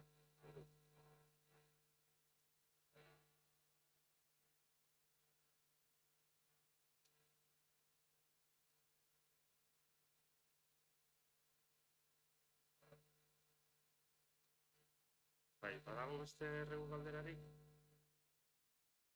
Bai, guk pare bat galdera erregistratu ditugu eta hola erregistroan jarri bezala irakurriko ditut. Pare bat, barkatu. Bai, bi. Bueno, Un dokumentu bakarrean. dokumentu bakarrean Vale, dira bi galdera, bai. barkatu. Bai, lasai. Bai, botako ditut biak aldi berian eta horrela ja. 2019-2023 legealdi honetan Hondarribiko alardearen auziari irtenbidea bilatzeko elkarrizketa prozesua abian jarri zen. Zer egoeratan dago elkarrizketa prozesua, lehenengo galdera eta bigarrena. Zein da gaiari dagokionez Hondarribiko tokiko gobernuaren egitasmoa datorren urteari begira. Eskerrik asko. Lehenengo galderari erantzutea, ze egoeratan dago elkarrizketa prozesua. Udal taldeon bozeramaileok ondo dakigunez edo benefizianez. Guztian zehar gaia lantzen aritu berenean, zerbait erabaki hartu dugu. Eta zuzen, hilabeteotan, bozeramaile mailaren egitekoaz eta ardurez, gogo eta elkarrekin egitea eta horretarako errastailekin adostutako zenbait punturi buruzko lanketa egitea. Horretan, aurrera egiteko, urtarrilean berriz elkartzeko proposamena egiten diziat, ila denen arteko adostasuna erdiesteko gai garen. Eta datorren urteari begira, udal gobernu honek ekintzekin frogatu du 2022ko aurrekontu proposamena onartu duenean, alardeari buruzko elkarrizketa errazteko konpromisoa. Hain zuzen ere, dagokion diru partida jarri baitu egitizan horretara. Horixe da biapuntetako bat. Bestia, errastailen lana, bozeramaileon lanketa kolektiboarekin batera uztartzea. Aipatu berri dudan bezala eta gauzatzeko moduko proposamenak gure artean adostea. Ez beste banderari. Orduan, orain, gure gai zerrenda bukatutzat emango dugu, gaurko eguna berezia dela, denok bera jakitun. Eta Marisa, udaldi idazkari Andrea, ez dizugu estualdirik pasarazi nahi, gaur uste dut oso polita izan dela, gaur eguerdian izandakoa, nion uste dut ezinezkoa dela, hemen gaudenok, eta gure lekuak egon diren pertsonen izenean, zuri hitz batzuk eskaintzia. 1989an hasi zinen hemen udaldi idazkari.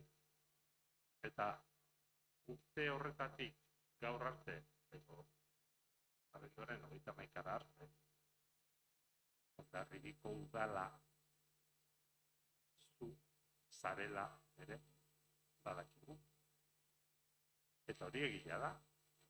Harriek osatzen dutelako eta eraikuntza, pertsonek osatzen dute erakundea.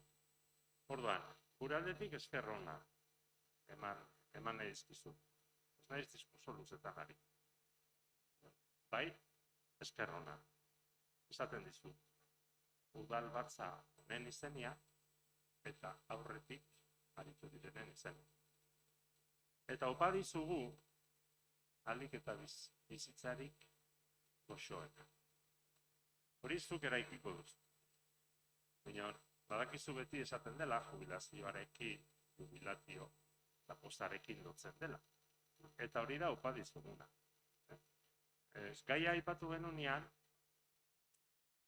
nik bakarrik hitz egitea zen egoki ikusi eta beste bozeramaileek hitz egiteko aukera aipatu zutenez, orain, espero dut zure sufrimentua ez gehiagin izantzien.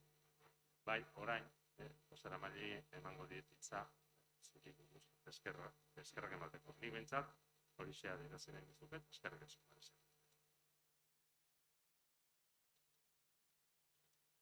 Eskerrik asko. Bozeramaile bezala tokatzen zain Marisa, baina azken finean urte asko ditugu elkar. Udaletxean nagoenetik bi idazkari ezagutu ditu.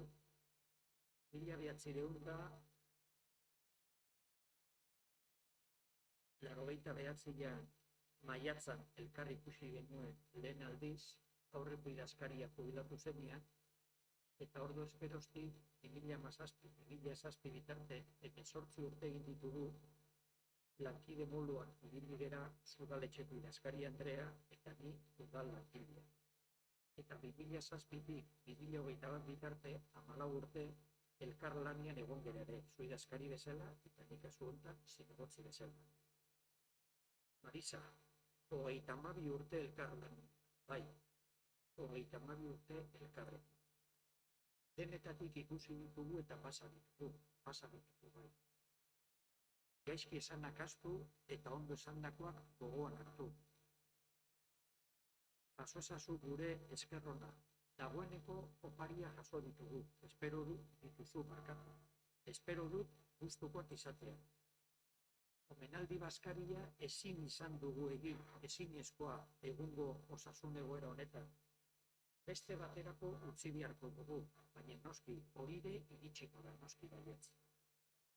Eta bukatzeko, nahi nuke aktan gelditzea, zeren gaur eguardian, udal langileok Lore Xorta eta Bertxo baritu dizugu, eta gure Ainarak egindako idatzitako bertsoak eguardian abestu ditugu, baina nik kasu honetan irakurriko ditu. Badatoz jaiak eta badatoz gabonak. Marisa, bihotzetik zuri zorionak. Ez daudenenak eta hemen gaudenonak. Udalaren izenean gure eskerronak. Pasa izan dituzu hainbat egunero. Udal batzetan ere zenbat une bero. Txostenak barra ia egunero. Denak astu itzazu ondo bizigero. 32 urte joan dira, dio. Zenbat jakinarazpen, zenbat akordio, lan pile egin duzu, zer remedio. erretiroaz gozatu, bihotzez adio.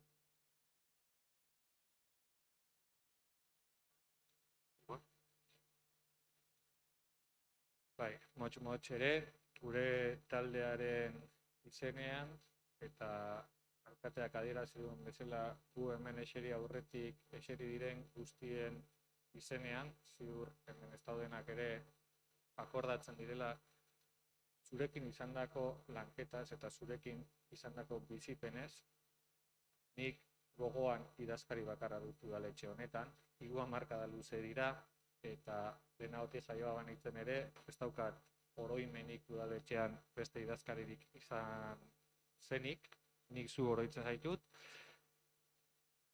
tokatu zait ere garai batean lan egitea eta bertan elkar lan nereak motxak izan dira, baino ezagutu zaitut beste fazeta batean ere, eta guztien partetik zorionak. Eta bai opa nahi dizugu, etorkizunari begira, osasuna, bereziki, eta zoriontasuna. Maite dituzunetik gertu bizitzea, eta hori, osasuna eta zoriontasuna opa dizugu. Bai.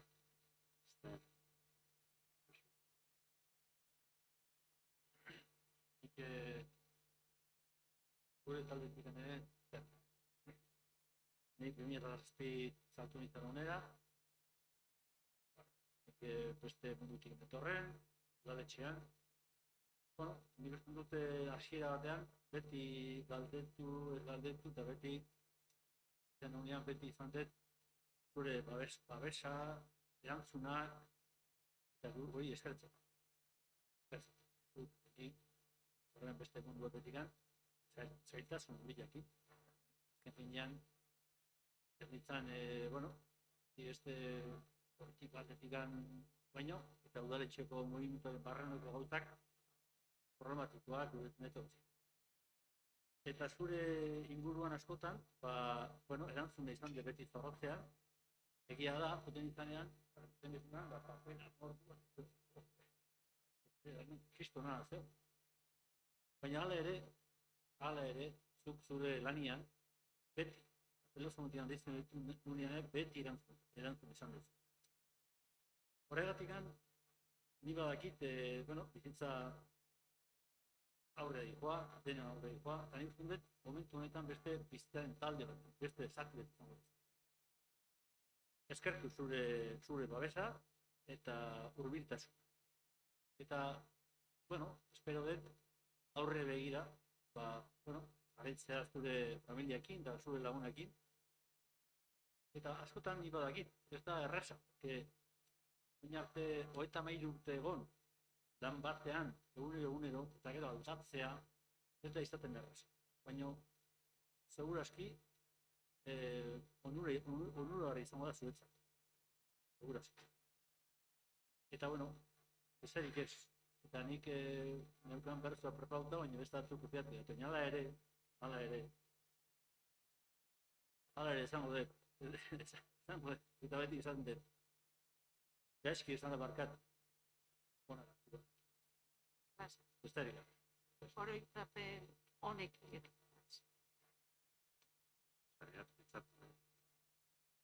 Bai,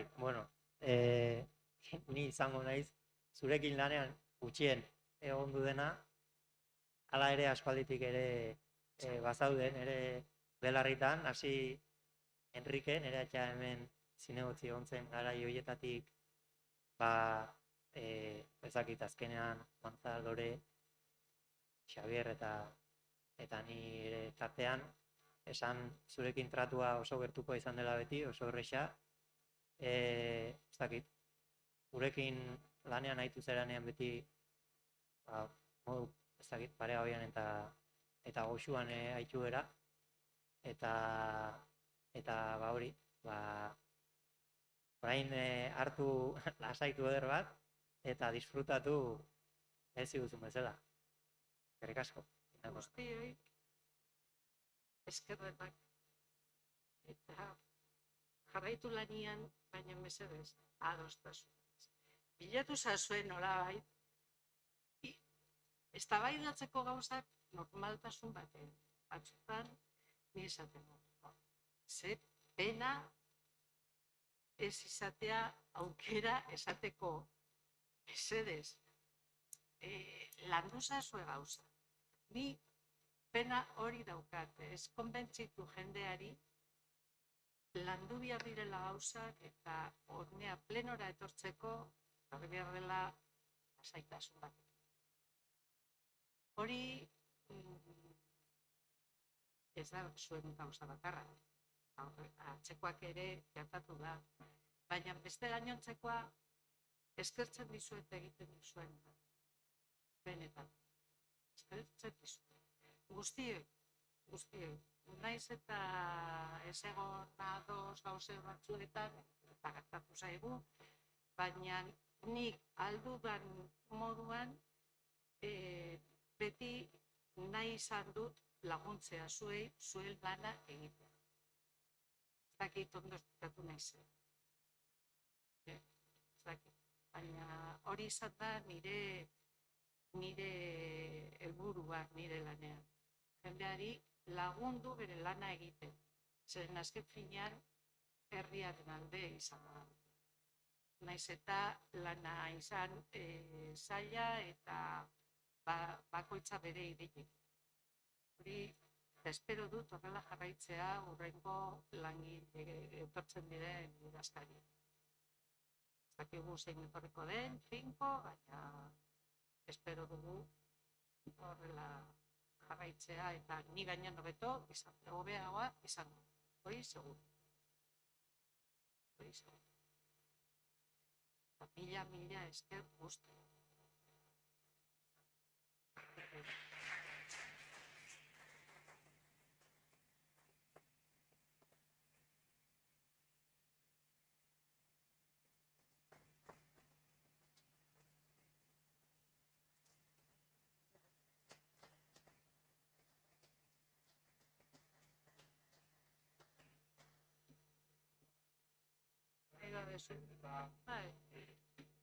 Bueno, hala, argazkia.